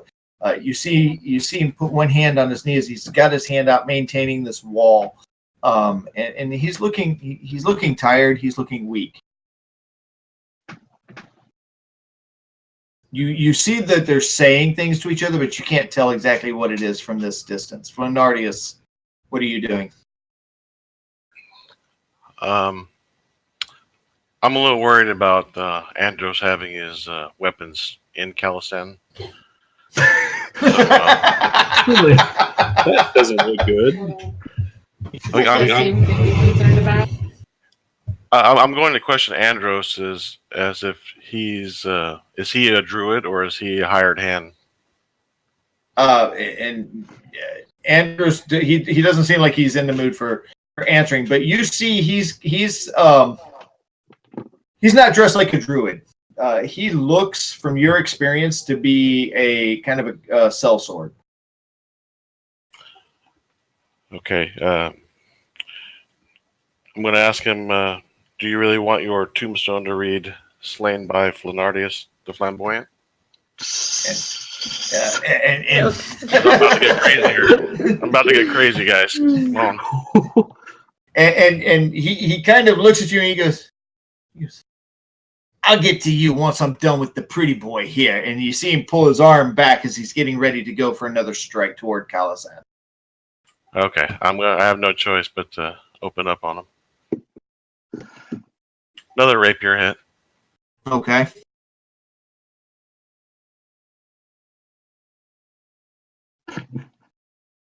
You begin to move forward, and he kind of dodges out of the way, and he's just like, "Ha! You'll have to do better than that to get me." And but now his attention does seem to be more on you. Okay. Well, I want to use a bonus action and send a heal over to Calasan. He doesn't look too good. All right.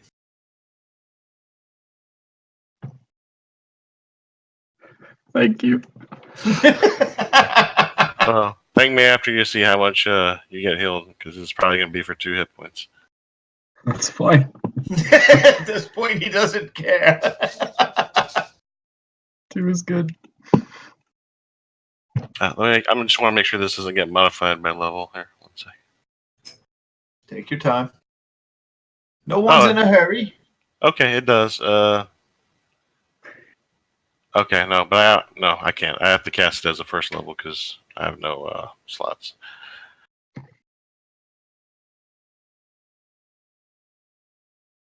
Okay. So here's how this happens. You kind of swipe at him, and he pushes you out of the way, or he kind of dodges out of the way, and he says, "You'll have to do better than that." But you take that moment of distraction to cast your spell, and this little golden ball of energy kind of floats in your hand for a moment as you toss it kind of absent-mindedly toward Calasan. It hits Calasan right in the side, and the wound on his side begins to close up. Stoll, does that end your turn? Yes, sir. All right. So Stoll, in a rage, begins to charge forward toward him, and as he does, the movement in his arm seems to be coming back from the rage as he lifts his maul into the air. Make sure I got the right guy targeted. I do. Get his weapon here. Okay. I forgot. He's not there. I got to use his damn character sheet. But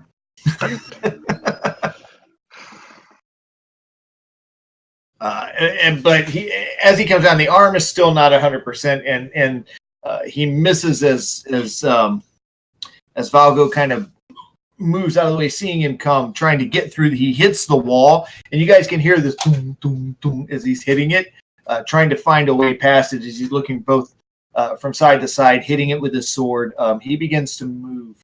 Well, no, he doesn't because it's not his turn. We're back up to you, Eeks. I'm going to stroll down right here. Okay. Damn! Shoot, I got 35 feet. I got my speed's 35. No, it's just the words stroll and then that distance at that speed. Just But I'm going to shoot Andros. all right. Don't you dare take my kill. I'm going to take a kill.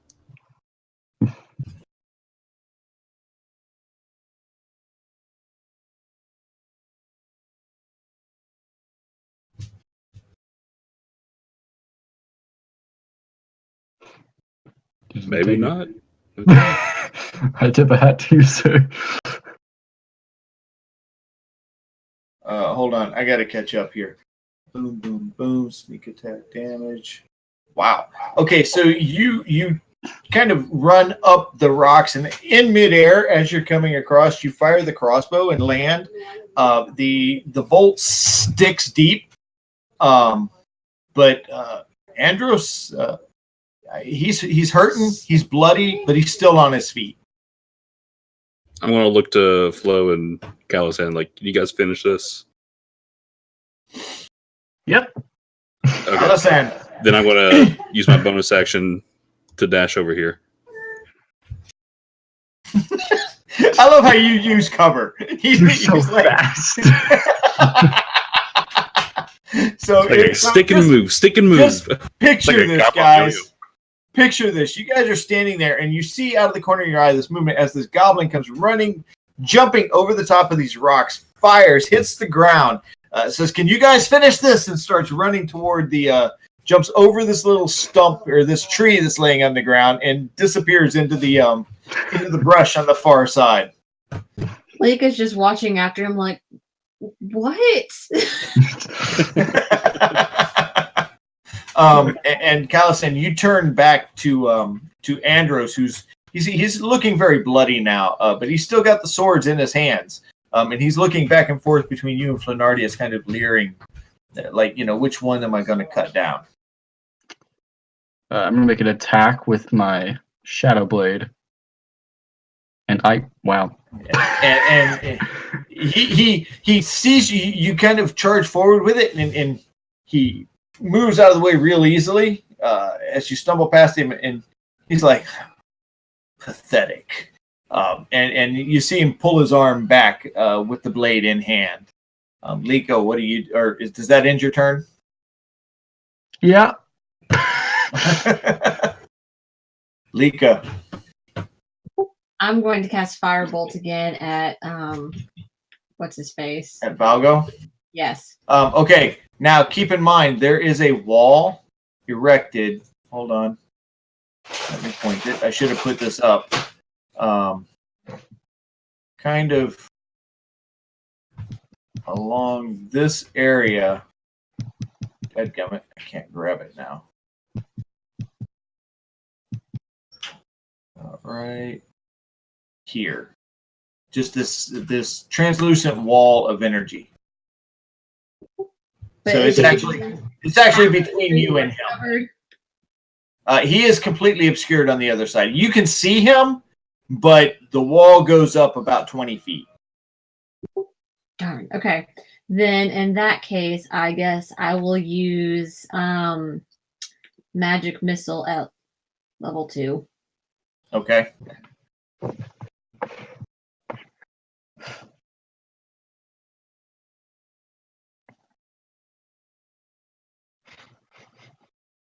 So you utter the incantation. You put your hands out, and these daggers of light shoot out from your hands, and they come toward the wall. And then just before they hit the wall, they all kind of arc up, come over, kind of like Tron motorcycle style, just really quickly, just shoot, shoot, shoot, and come over, hitting him. He's starting to look very battered. They hit him, and his body kind of jerks as each one of them hits, and blood's now starting to pour from different areas of his body.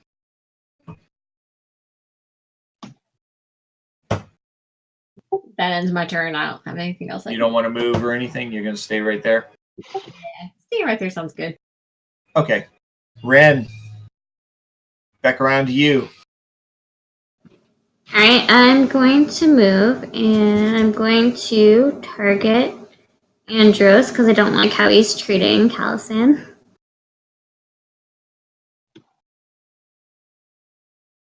What are you going to use against him?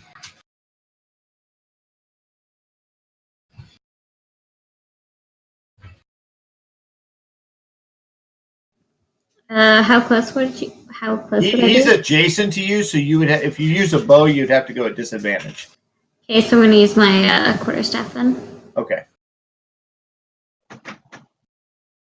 That's a hit.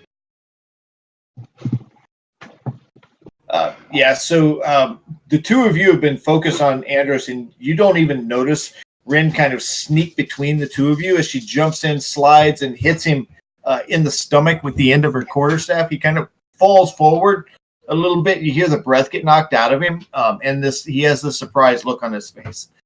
He then kind of stands up, and he's going to try and grab you, Ren.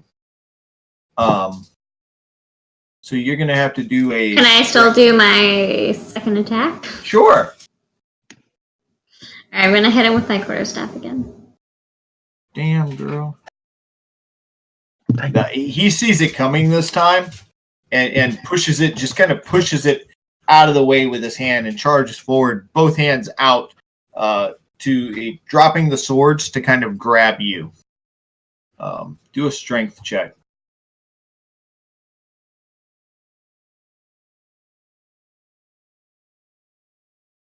But you're able to move your hands, keep him off of you, scurry back a little bit, and he kind of fumbles. He thought for sure he was going to be able to snatch you up, so he's got this kind of startled look on his face as he realizes he's barehanded between these two armed men. I'm tiny but mighty. Valgo is going to run this way, around this wall. Hey, negate what I just did. I was trying to adjust my thing. Sorry. That's okay. You just got smokery On Calisan! I was speaking under my breath. Was a little too loud there. I'm sorry. Okay. Are you going to take that off, or do you need me to, Calisan? Is it just 2 damage? Yeah. All right. Yeah. 3 low. Actually, you should be here. Oops, hold on. There you go. Oh, okay.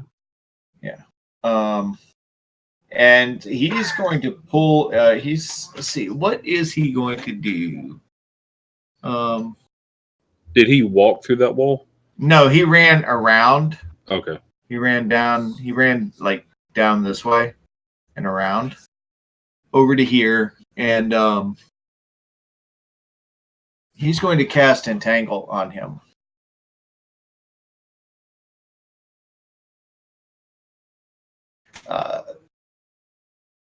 How does that one work?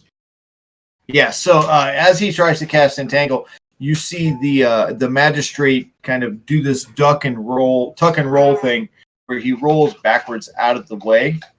And as he does, his hands begin to flare up with fire. I think. Hold on, I was looking at the wrong character. Give me 1 second. Might not be fire. It might be something completely different.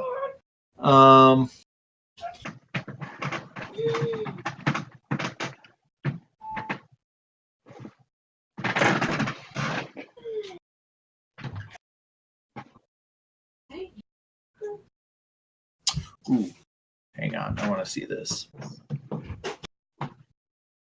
Oh, you got to touch him. Okay, never mind that. Gotta touch him.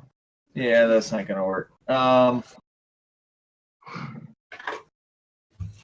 so many spells. Okay, so he extends his hand and he casts Cone of Cold.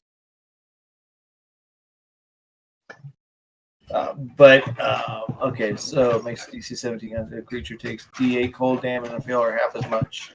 So, holy shit. Dang. That was half. Okay, so that was half as much damage. Dang. Holy crap! I thought the 22 was halved.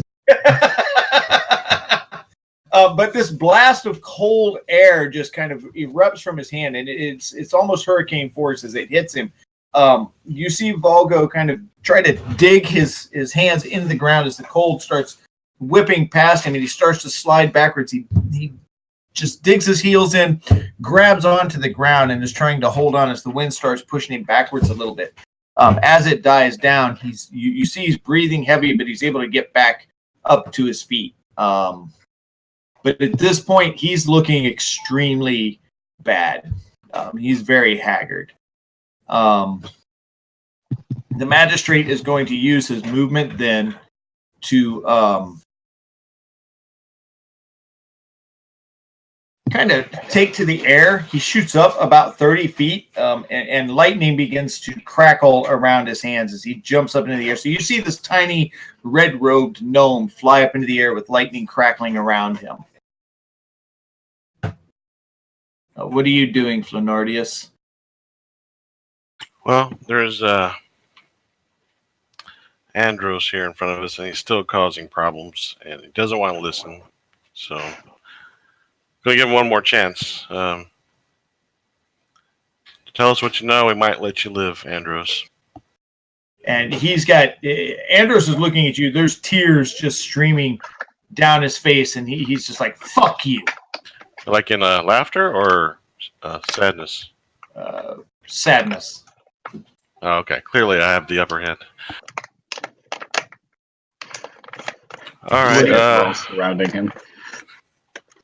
Well, I'm gonna have to take you onto the highway, Andros. The highway to the danger zone. Pull that loot. This is gonna be another rapier swing, by the way. That's what that means. Is your rapier called the Danger Zone? Danger yes. zone. All right, so that's a hit. Okay, I want to do my my psychic blades buff on myself again. So Okay.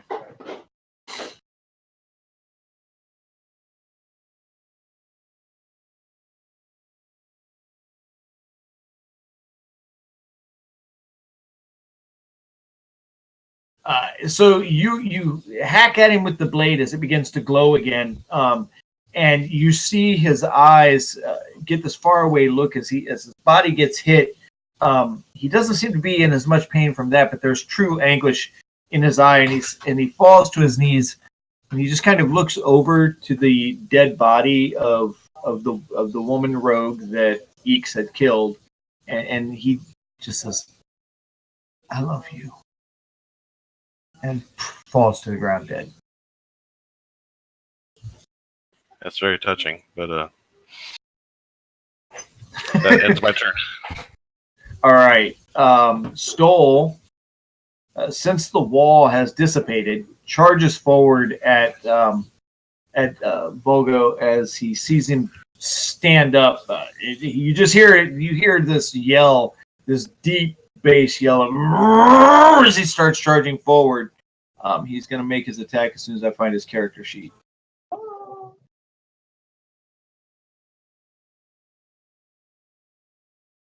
And that's a hit. And let me move this for a moment. And he takes the maul and just smashes it against his head. You see the side of his skull cave in as his body flies kind of this way into the ground, and he collapses dead. The magistrate, still crackling with energy, looks around at all of you, and you just see him kind of back to the ground, and we are out of initiative. I'm going to pull the hood of my cloak down so it kind of covers my face. And then I'm going to go loot the bodies. All right. Oh, and do any of these motherfuckers around here, do they look like that asshole who took my items? None of these are that asshole. Oh, God damn it. Well, I'm still looting the bodies. All right. On the assassin that you killed, you find 20 pieces of gold. Lika has claimed Cassandra. Lika, as you walk over to Cassandra, you see this beautiful druidic necklace on her body. And she has some druidic, like there's a bag of bones on her side. She's got a couple of copper pieces. She definitely didn't seem like she was a very wealthy woman. But that's really about all she's got on her. Okay. As for you, Leeks, or Eeks, why I called you Leeks, I don't know. Aside from the assassin, who else are you looting? Who else was up there? There were two other druids in that area.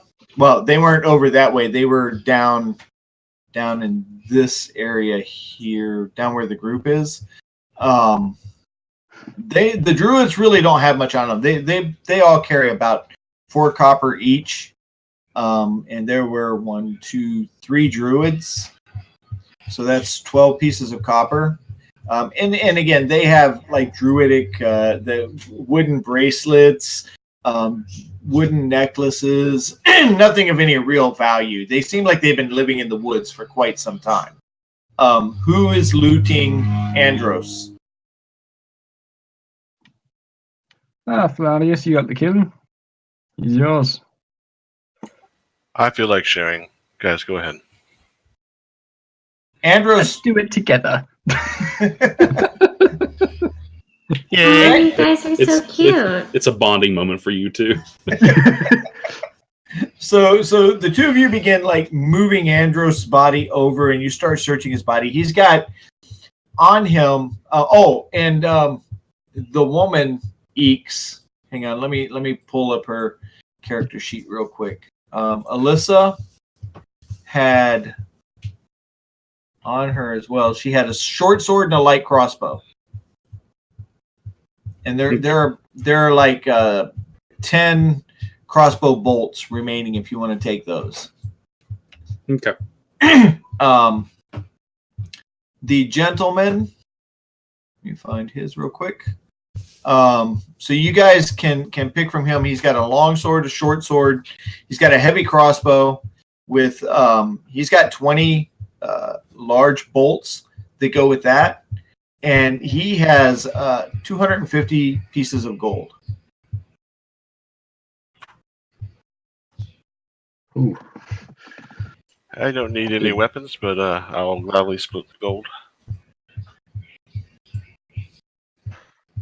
That's 50 gold each. Is it? All right. Oh, you guys are going to divide it up between you all?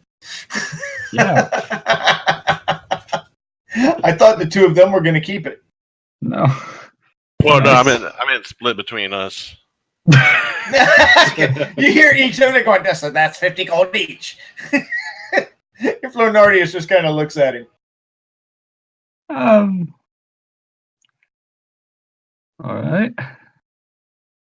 You see the magistrate, Lika, as he comes down to the ground, he walks over toward Volgo, and he bends down over him, and he begins going through his body. You see him take a letter out of the robe that he's wearing, and he folds it up and he puts it in his robe. And he turns around to Stoll, and he walks over, and you can't make out what they're saying to each other, but they're speaking back and forth. And then he kind of sways a little bit and starts to fall to the side. Stoll reaches down and grabs him, catches him before he hits the ground. And about that time, the large armored form comes out of the woods. It walks over toward him and towards Stoll. It just kind of stands there for a moment. There's a couple of more words exchanged between him and Stoll. Stoll kind of picks him up, hands him to the armored form. The armored form takes him in his arms, and you see him turn around and start walking back toward the building, town hall. Okay, then I'm going to go over and loot Volgo's body. after the magistrate has made his way away. All right. Yeah, the magistrate is gone. On Vogel's body, you see there's an envelope that's been torn open. And on the outside, it just says Braunheim. And you find another 50 pieces of gold on him. And he's got a scimitar. And a very unexpected, ornate gold bracelet on his right arm. Is this like one of those like ultra ornate bracelets? Yeah, yes, it's very well. It's very ornate, but you can't make out the writings that are on it. Do I recognize the language? You've seen it before in the woods, like marked on trees and rocks. Okay, But so it's probably it's kind of like druidic language. Yeah. But you've never seen it on metal, and you've never seen it on something this ornate. I'm going to put it on. So you just kind of wiggle it on. As soon as you put it on your arm, it adjusts to the size of your wrist. Ooh. Oh.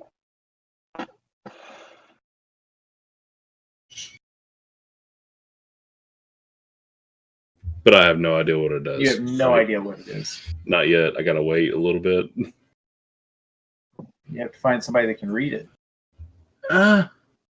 Or maybe use detect magic.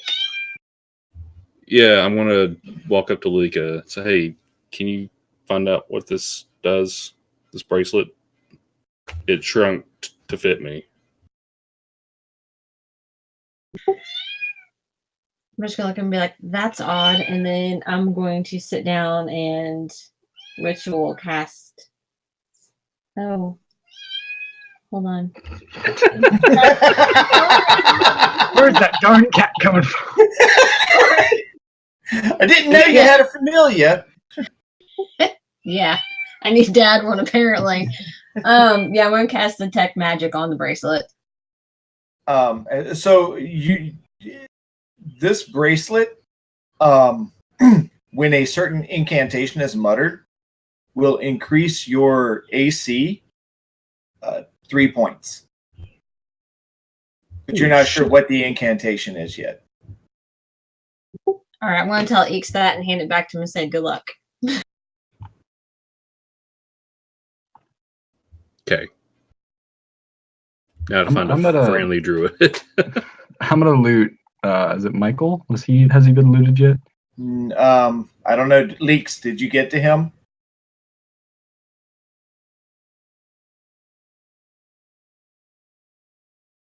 Apparently not. 4 copper on him All and a right. dagger. Ooh, I'll take that. How many flowers have I collected? Roll a d10. 2. You found a lot of them, but none of them worth keeping. I'm still gonna keep all the flowers that I didn't wash. All right, then you have a handful of flowers, but only 2 of them are very nice. Okay, and what is Stoll doing right now? Stoll is kind of looking at Eeks, trying to figure out what he's. Well, he knows what he's doing, and he's kind of mad that he didn't get to raid the body first. Can I sneak up behind Stoll and switch his gold, his pouch where he keeps all his gold, with flowers? Oh, you're gonna have to. Yeah. Go ahead and try and do a sleight of hand against his passive perception. Let me find his passive perception. Okay. Oh, should not be hard. Is he still drunk? Probably. Yeah. So he's kind of irritated. You see his face kind of angry as he's seeing Leek slip the gold bracelet on, and you're able to just sneak up and you pull the bag of gold right off of his hips, and you slide the flowers right in place. Are you going to keep his gold? I'm just gonna keep it safe until he realizes it when he goes to buy another drink. I would like one drink, please. Oh, All right, I gotta make a note on this because he's gonna be really pissed off when he goes to read his stuff. I gotta mark what he's got. Give me just a second here. Stole's money.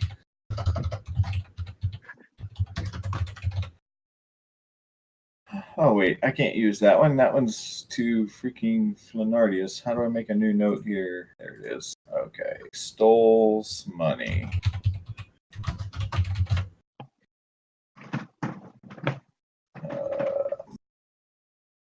Wow.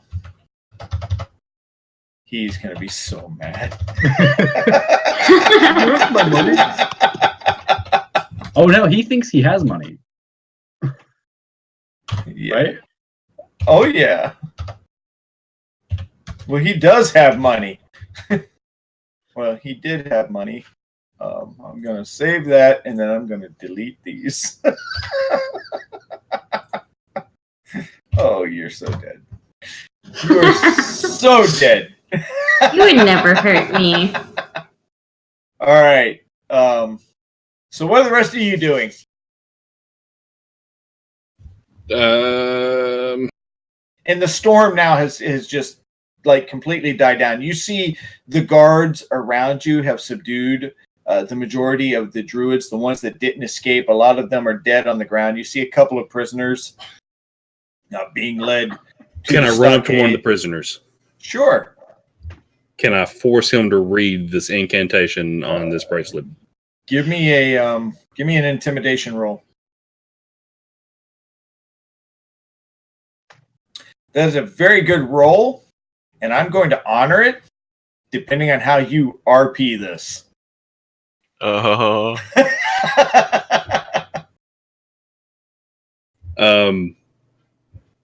Okay, so they're like being led away in chains. Yeah, they're being led around. As a matter of fact, they've got them like sitting up against the wall right now.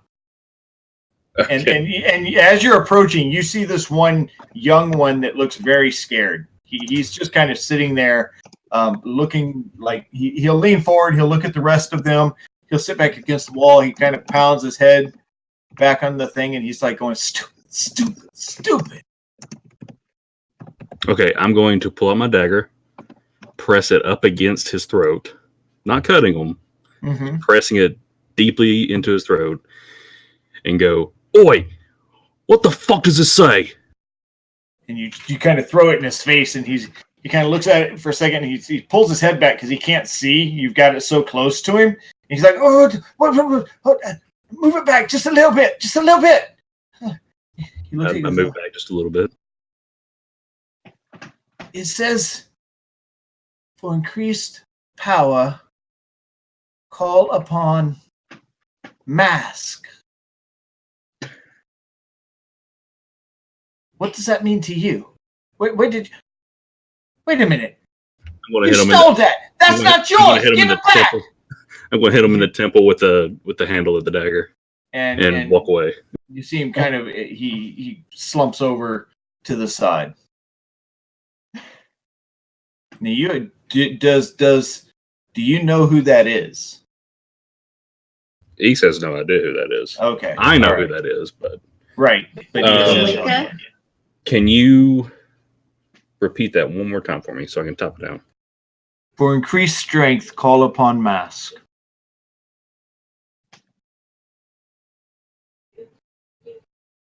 Okay, An thank you. additional cost of $9.99.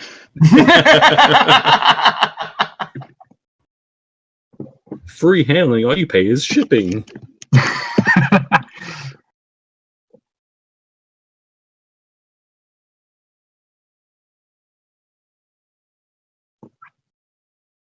Yeah, that's. I'm going to contemplate on that for a little bit.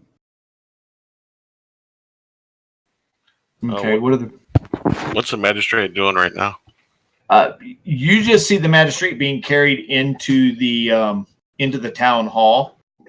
You see this hulking form carrying him in, and the guards kind of open the doors behind him, and some of the people are coming in, some are coming out. They're looking at the sky. A lot of the people are starting to they look very shaken as they start heading back toward the town to assess the damage of their homes. Some of the people have decided they're just going to stay there for the night, it seems like.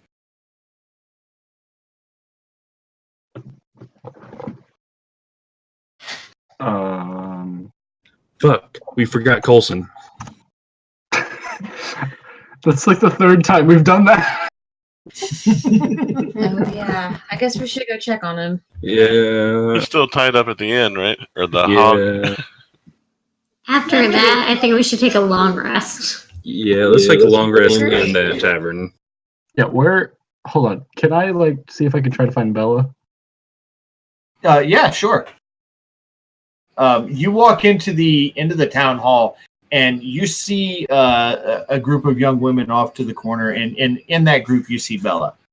She's kind of talking to some of the girls. They're as you approach, you hear them, trying to figure out if they're going to stay there, if they're going to go back into town and see what's going on with their homes, or if they're just going to wait in the morning. And Bella's just kind of like, I think I'm going to just stay here.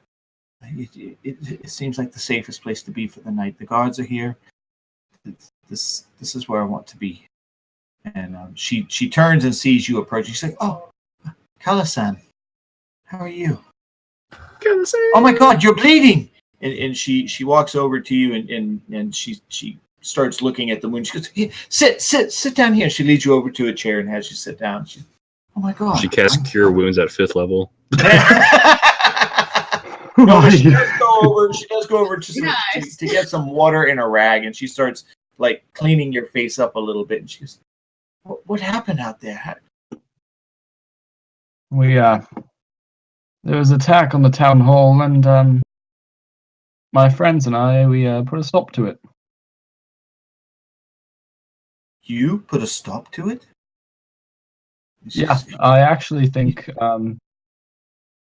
You daft fool! You almost got yourself killed. That's what you did. She kind of pulls the shirt apart there on the side, and she goes, "Oh, well, this one's healed quite a bit already. How did that happen?" People have talents. She kind of smiles. She goes, "I think you do." Oh, I wasn't talking about myself. Oh, of course. And I was that Afro guy. The elf, the one that was playing at the bar. Yeah. Oh, he's a bit of an odd one, don't you think? Not really. It's kind of quirky, and I like it. So what are you doing tonight? Are you going back into town? Well, I think so. I mean, the threat seems to have been taken care of. The leader has been killed by my giant friend. So yeah, I was just gonna head back and take a long nap. Kaylee and I, we were thinking of staying here tonight. And she goes, "Oh, come here, Kaylee. This is Kala-san. This is who I was telling you about." And this blonde-haired girl comes up and she's like, "Oh, nice to meet you." Yes. Nice to meet you too. So you're going back to the tavern? Yeah, I mean, it's pretty safe out there now. Are you going to be in town long? I'm not sure, actually. Possibly, probably not. We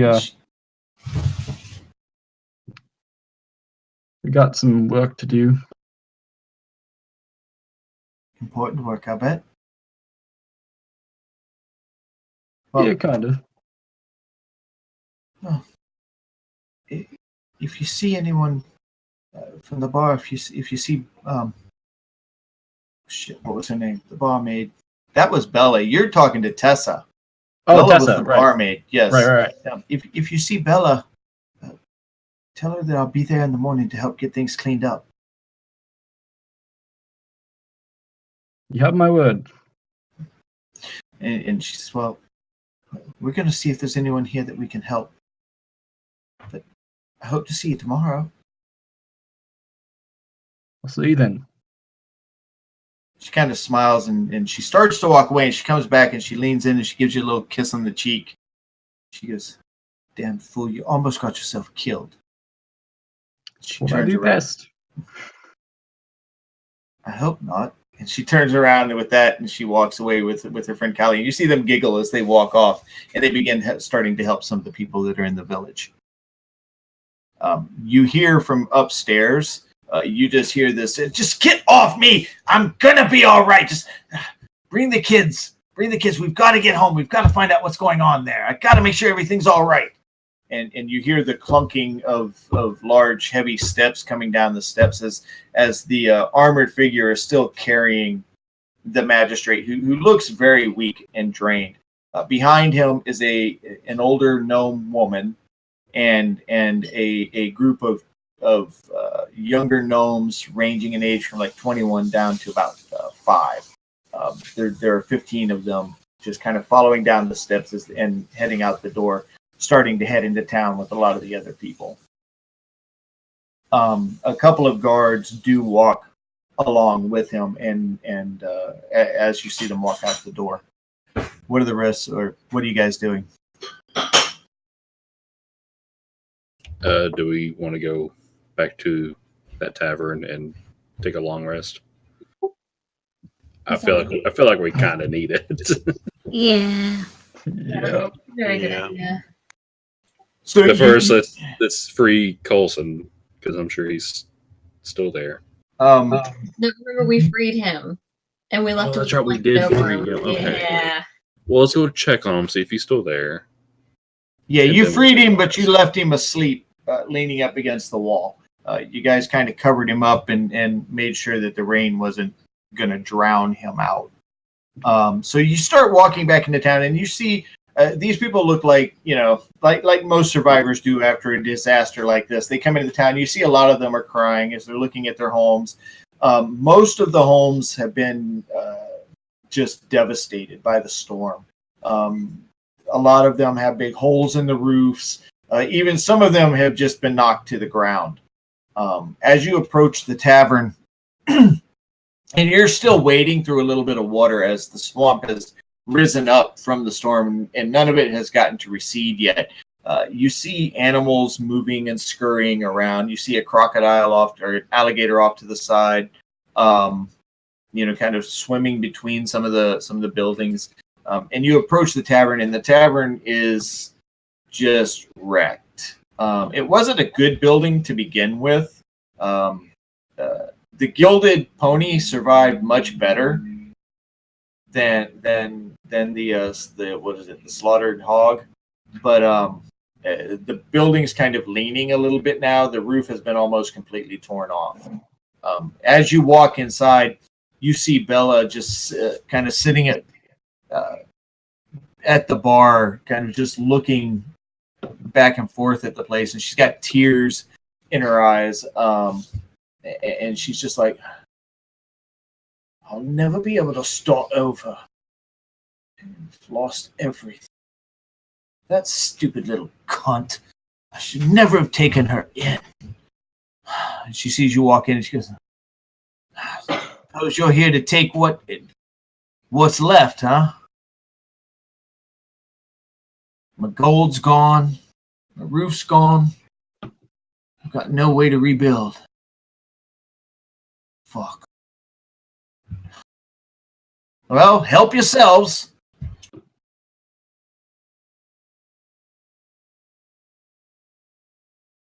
I'm going to start pilfering around, seeing what I find.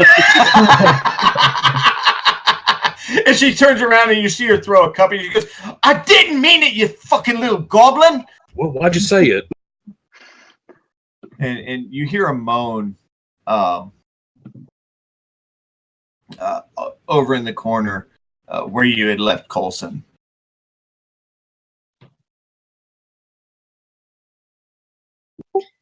I'll walk over to him and check on him and see how he's doing. So as you go over and you see Coulson, he's just starting to kind of come to a little bit. He's got a large knot on the side of the head, and he sees you, and he kind of looks confused for a moment, and then his eyes get some clarity to them, and he kind of pushes back against the wall. And he's like, What are you going to do to me now? Huh? And he kind of pushes back, and he goes, I thought you guys were my friends. I thought I could trust you.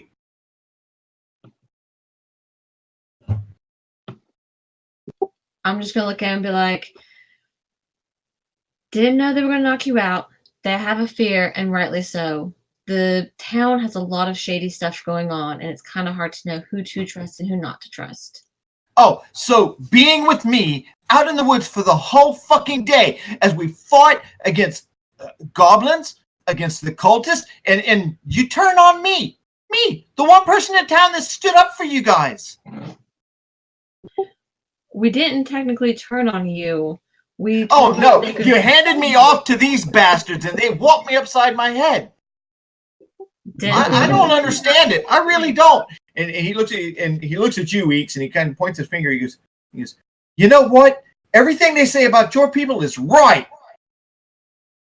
I'm gonna walk up to him and take that gold piece that I left in his pocket back. You kind of reach into his. He says, "You fucking little thief!" Like, you ungrateful shit. What? And he looks at you, Leek, and he goes, you know, you were the first elf I ever met, and I thought I could trust you. I thought you were special, but you're nothing. You're no different than the rest of these scumbags. And he points at the rest of the group, and he says, we'll see what Captain Piltrop says about this. And you see him he turns and just storms off out of the building. I'm just going to kind of roll my eyes and be like, whatever. I mutter humans underneath my breath. I know, right? Bella Strange. Bella looks at you guys and goes, fucking town's guard, what do you expect? I've still got some ale in the back. Saw what you guys did. You want some? On the house. Sure. And so she goes into the back, and a few minutes later she comes in and she's got ale for all of you. For Stoll, she comes back with a much larger flagon, and she sets it down for him, and she goes, fucking Ludus took off with the other drink that I had for you. Sorry. Gee, I wonder who that was. Stoll just kind of looks at her, and he's like, he shrugs and goes, that's okay, this'll do. And he kind of just, you see his face is kind of like, okay, what do I do? And he turns his back to her and starts to drink. So what are you guys doing? Going to finish my drink and then look to Lika and like tap the bracelet. I'm like, did you figure out what it said?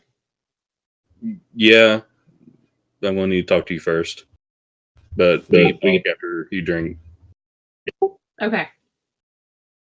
I finished my drink. She gulps it down, just and looks at you intently.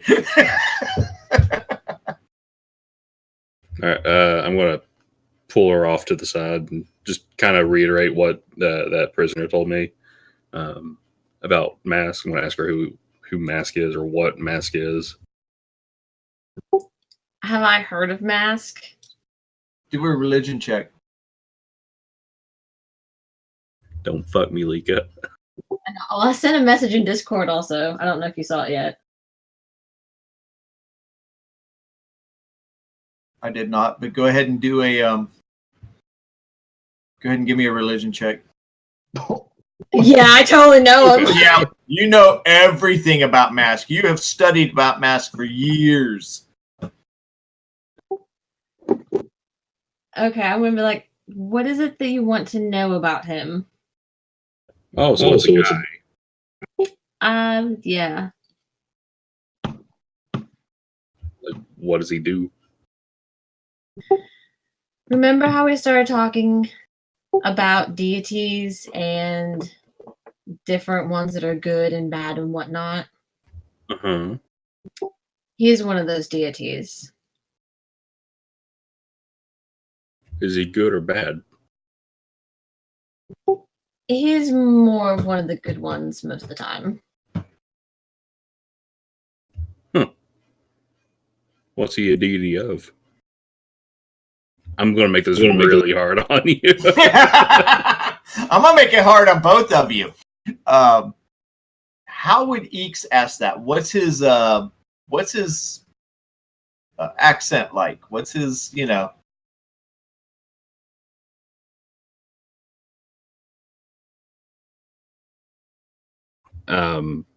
So are we just restarting the conversation?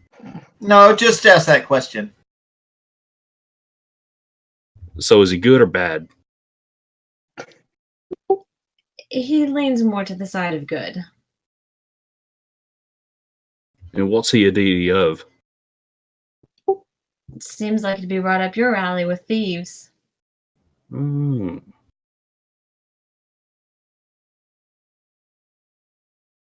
Do I pray to him? You can. How do I do that? Just have a conversation like you're doing now. I'm going to sit back really confused. Leek is just going to pat him on the head.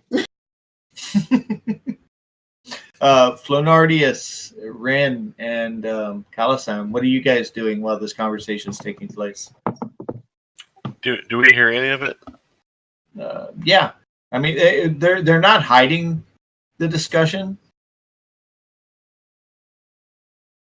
What's all this about, guys? Well, apparently this bracelet I got, I have to call upon this guy called Mask, but he's a deity. So I don't think I can see him You or can't hear him. choose to be seen or heard. Do you know what deities are?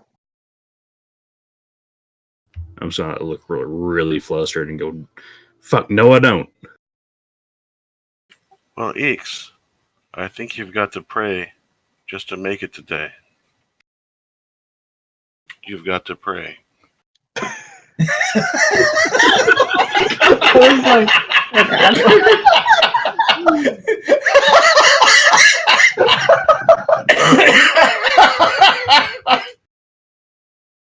I love you, Flonardius. It's MC Hammer, by the way. I'm just gonna kind of just go up to a room, kind of frustrated, confused, but I'm gonna start talking to Mask. What they might call praying. Okay.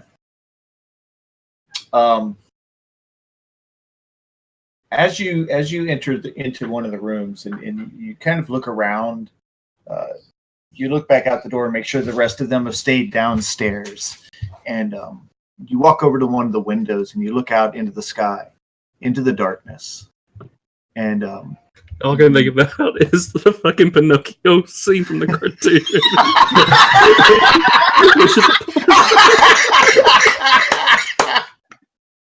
That is awesome. Yes, it is. Look out the window. Sorry, I didn't mean to. That's all right. That's all right. Okay, so how do you pray to him? I don't know. I guess call out his name.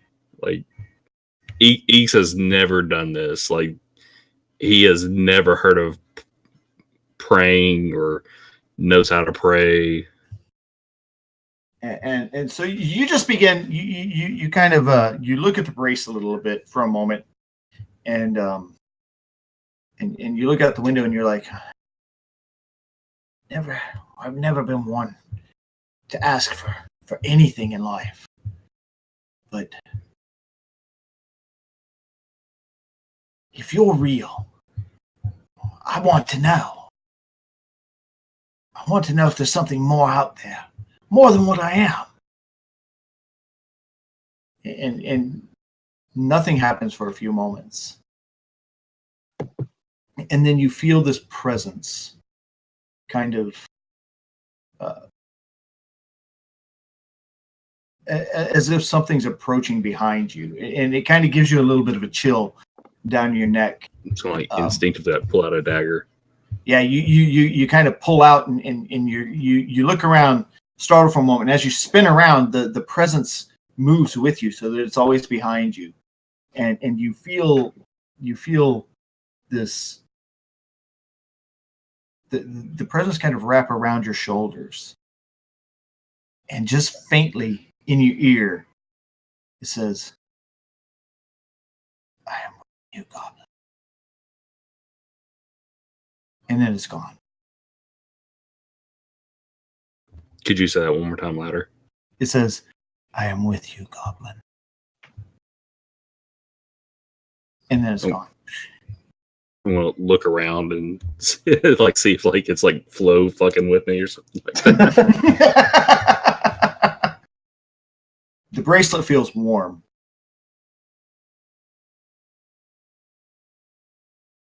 I'm just gonna keep looking at it and like lay down. Yeah, so you lay down, you look at it, and you begin to drift off to sleep. Lika, you were in the hallway, and you didn't hear the voice, but you heard what Eek said. And you heard him start, and the shuffle of his feet as he pulled his blade out for a moment. You heard him unsheath it, and then you hear him slowly put it back, and you hear him crawl into bed. I'm just gonna kind of smile and nod, and then walk to another vacant room and pull up my journals And begin writing. Yeah. Callus, Ren, and Flanardius, what are you guys doing? I'm going to take a sip of my ale. Ugh. I'm just going to pass it to Stoll.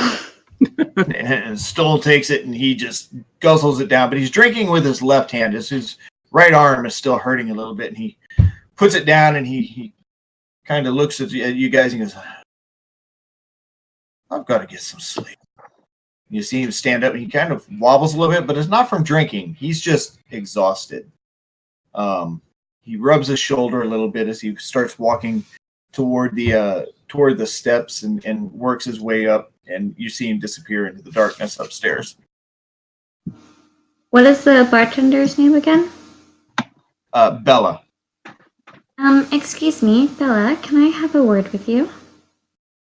Oh, of course. What can I do for you? Well, I've been missing someone lately, and I was wondering if you have seen an elf recently.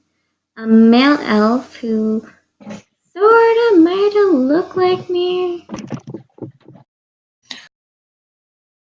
Like you? Well, I mean, we get lots of elves through this area from time to time, rather. They come to think of it, there was a handsome young man came through here. I'd say it was probably about a month or so back.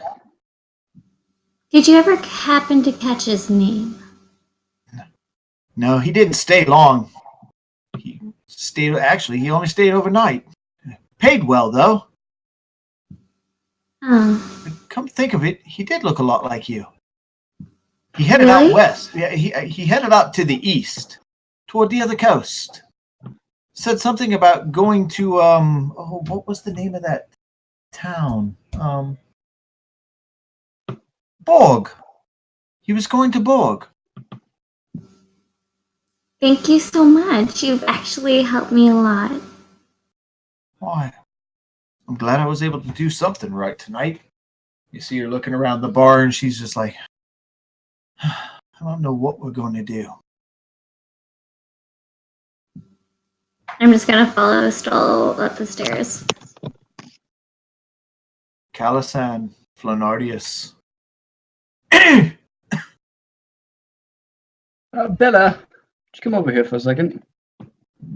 She works her way around the bar, and you see the tired look on her face as she throws a towel over her shoulder, and she's like, what can I get you? Don't mind that. How much would you need to start over? She looks around the place. Lord, I'm not sure. A new roof, resupplies. We're probably looking at 1,500 gold.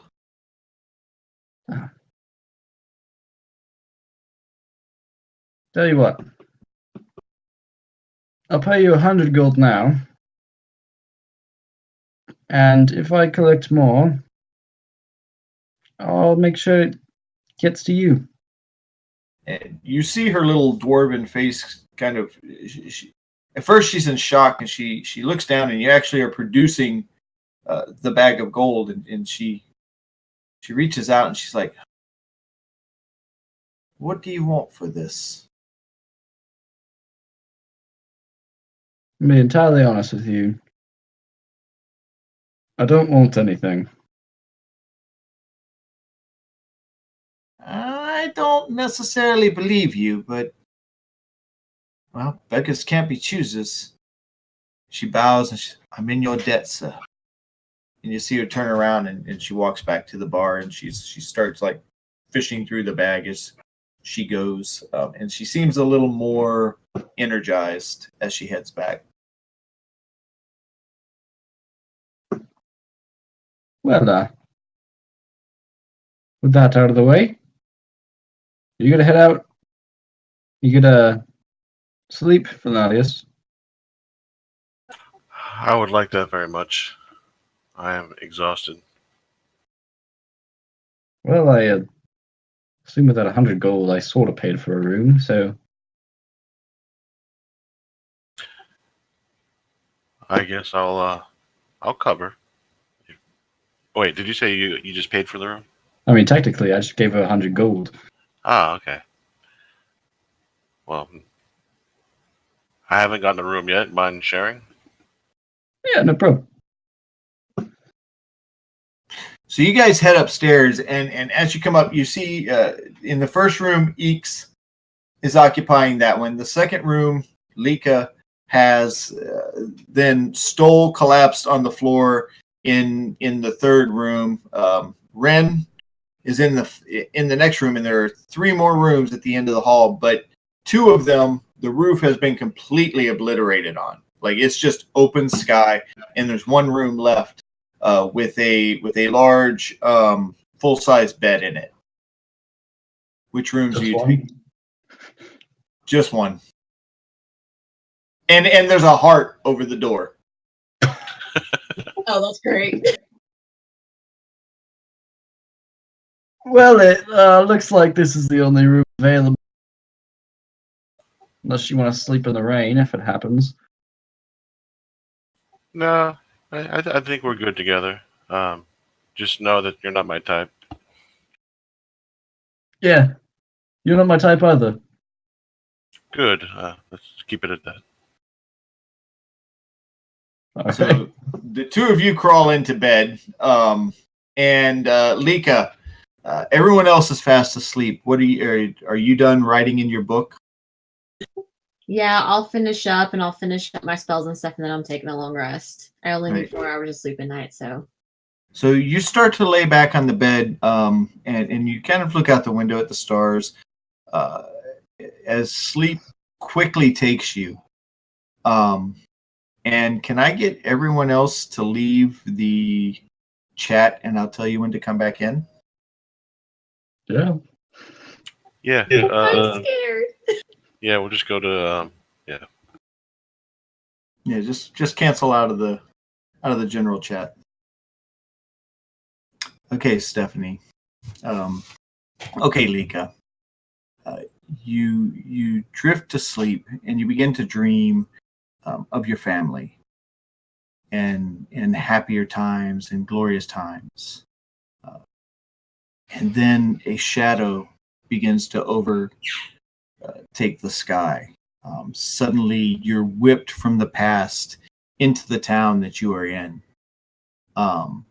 You are standing on top of the town hall with your friends who have been wounded and devastated. Some of them have fallen to the side. You see Flenardius laying dead on the ground.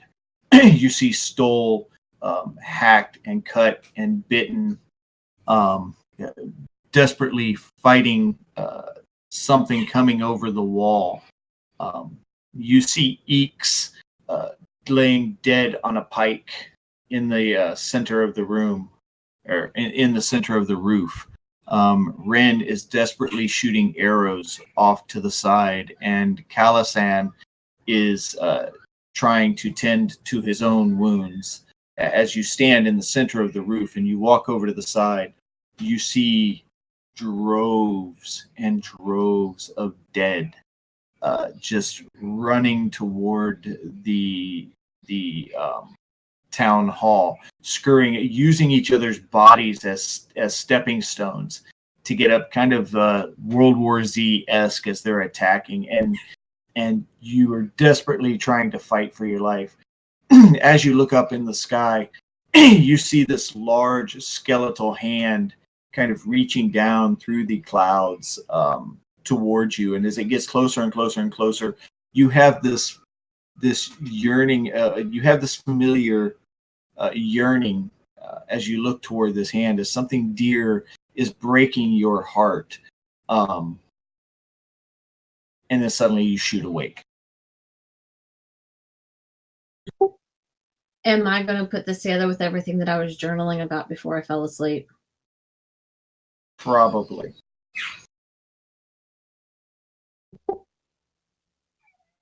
Okay. I'm just going to sit up and just be like, and go study even further into my journals. Okay.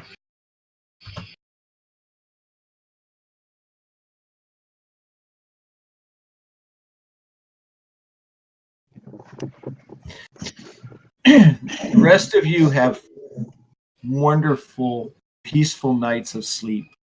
You wake the next morning completely refreshed, though a little stiff and sore.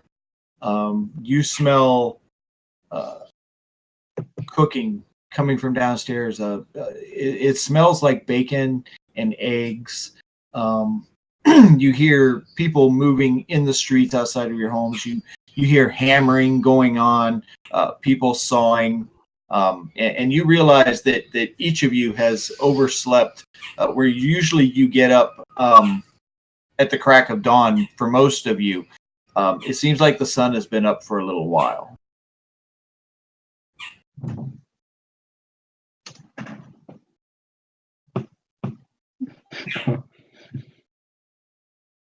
I'm going to wake up and touch the bracelet again. Does it still have like that warmth to it, or is Yes. that... Okay. Do I feel any effects from it? You don't really feel any effects. The way that it will increase, it'll increase your AC, but the effect that it has is more of a, you're able to dodge better. You know what I mean? Yeah. It's not necessarily making you tougher, but it does like quicken you a little bit. So you're a little faster than you normally would be. Not enough to gain any more land speed, but enough that kind of like a spider sense. I got the spidey sense. Yeah, it's kind of like a spidey sense. It gives you a little bit of a, you kind of know things are happening before they do. Okay. Yeah, I'm just gonna wake up, go downstairs, and see where that delicious smell is coming from. And so you work your way downstairs, and you see that there are a few people there. You see the Let's see young that lady. fuckhead who stole my shit. Nope, he's not there yet. Oh my gosh. But you do see the young lady that Calisan was talking to. She's kind of helping put some of the tables back together. You hear some cooking going on in the back, and you smell the bacon and everything. You see a man come out from the back with 2 plates, and he puts them on the counter and walks back into the back. And you see Bella pick up the 2 plates. She walks over and she puts one down in front of the girl who's helping pick up the tables, and a blonde-haired girl who was with her that you've never seen before. She sets one down next to hers. They're both trying to work their way to putting this place back together. I'm gonna toss her gold and just ask for some breakfast. And she you toss it to Bella? Yeah. Yeah, she catches it like right in midair, and she's like, "Top of the morning to you." How's breakfast? Yes, of course. All we've got is some bacon, and we've got some eggs left, but that's really about all that survived the storm. That's fine. All right, well, hold on. Charles, get to work. We've got another order of breakfast, and this one actually paid. And she stuffs it in her pocket, and she goes off into the back. You hear him, well, okay, hold on. And you as you're walking down, you see the man. He's a dwarven man. He's got this long hair, this kind of braided down his back, and this big beard in front. And as he's cooking the breakfast, you see him reach up and kind of scratch his beard, and he pulls out something, and he kind of flicks it off his nail. And you can't tell if it falls into the food or not, but he just keeps on cooking. What are the rest of you doing? Flanarius would like to order breakfast too, and Yeah, I have one question. Okay. Are we spooning? Actually, Oh my gosh. okay. So Calisan, you are you're sleeping quite well when suddenly you feel this weight kind of slump over your body. You open your eyes to see Flanardius's arm laying across your chest, and his leg is actually flopped over, laying across yours, and you feel his hot breath, like as he's sleeping, hitting the back of your neck, just kind of like.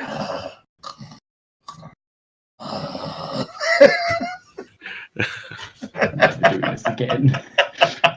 And you feel his goatee tickling the back of your neck. Oh.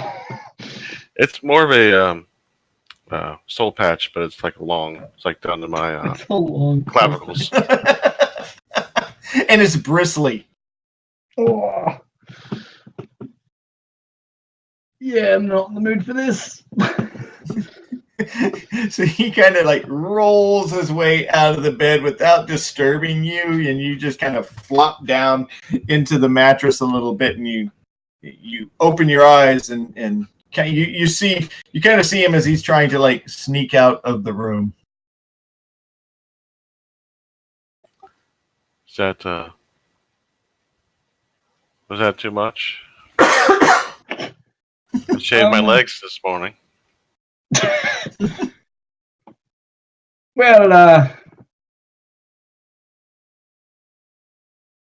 kind of.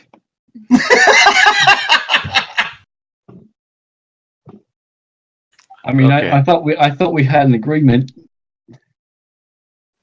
I actually just wanted this whole bed to myself, so go fetch me some breakfast, please. All right, we'll do. And he just dips out the door and goes downstairs. What are you doing, Flo?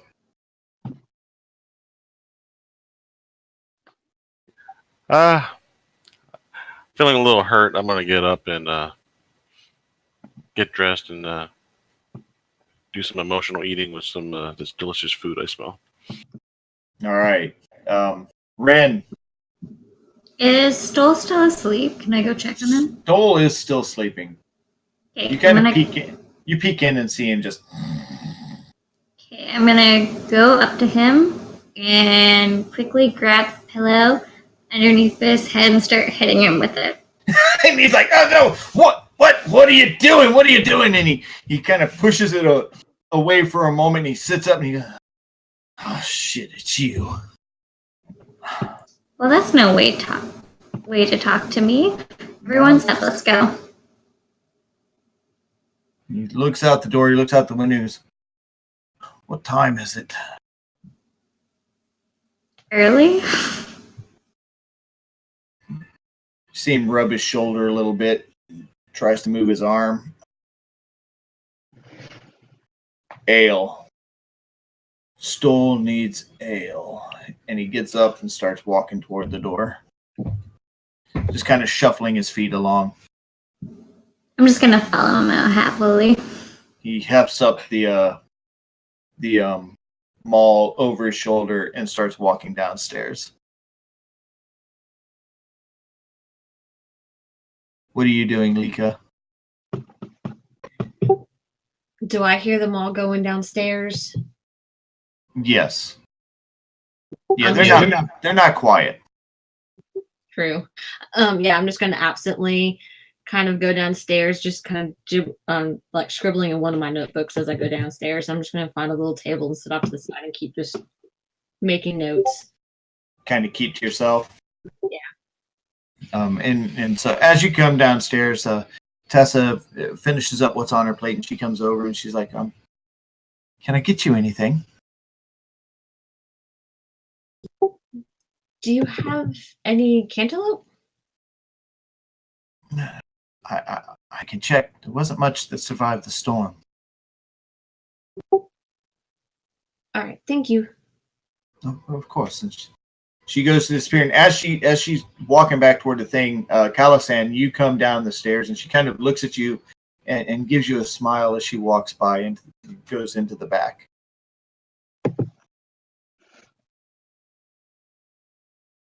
All right, friends. What's the plan for today? Well, I think we should get more equipment before we leave, and we should figure out where we should head out next. I think we should so talk y'all to the leaving. magistrate. The magistrate. Go ahead, Michael. No, it's good. I think we should talk to the magistrate to see what's going on here. Oh, you're going to talk to the magistrate, all right. And you guys turn around and you see Captain Philtrop kind of standing at the door. There are a few guards with him. He goes, "He'd like to see you this morning. If you'll come with me."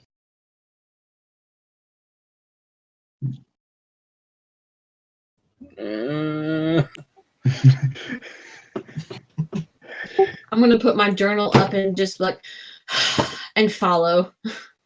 But I haven't had my bacon. About that time, Tessa comes out and she sees what's going on. You see her go back inside. You hear her messing around in the back a little bit, and she comes back out and she's got like some little satchels with bacon in them, and she like hands one to each of you. And when she gets to you, Calisan, she kind of puts her hand over yours as you take it, and she's like, "Put some sweetbread in there for you." And she hands it to you. Yes. Why are you tormenting me like this? Well, you know. All right. So Captain Philtrop looks at you and she's like, "All right, let's go." And he turns around. The guards kind of spread away from the door, and as you guys come out, they assume a position around you. There are 6 guards in total when you get out there, and he starts leading you toward the magistrate's house. And that, my friends, is where we're going to end today. I wanted to go shopping. You'll have plenty of time to go shopping. Unless we're all in jail. I can't wait for a shopping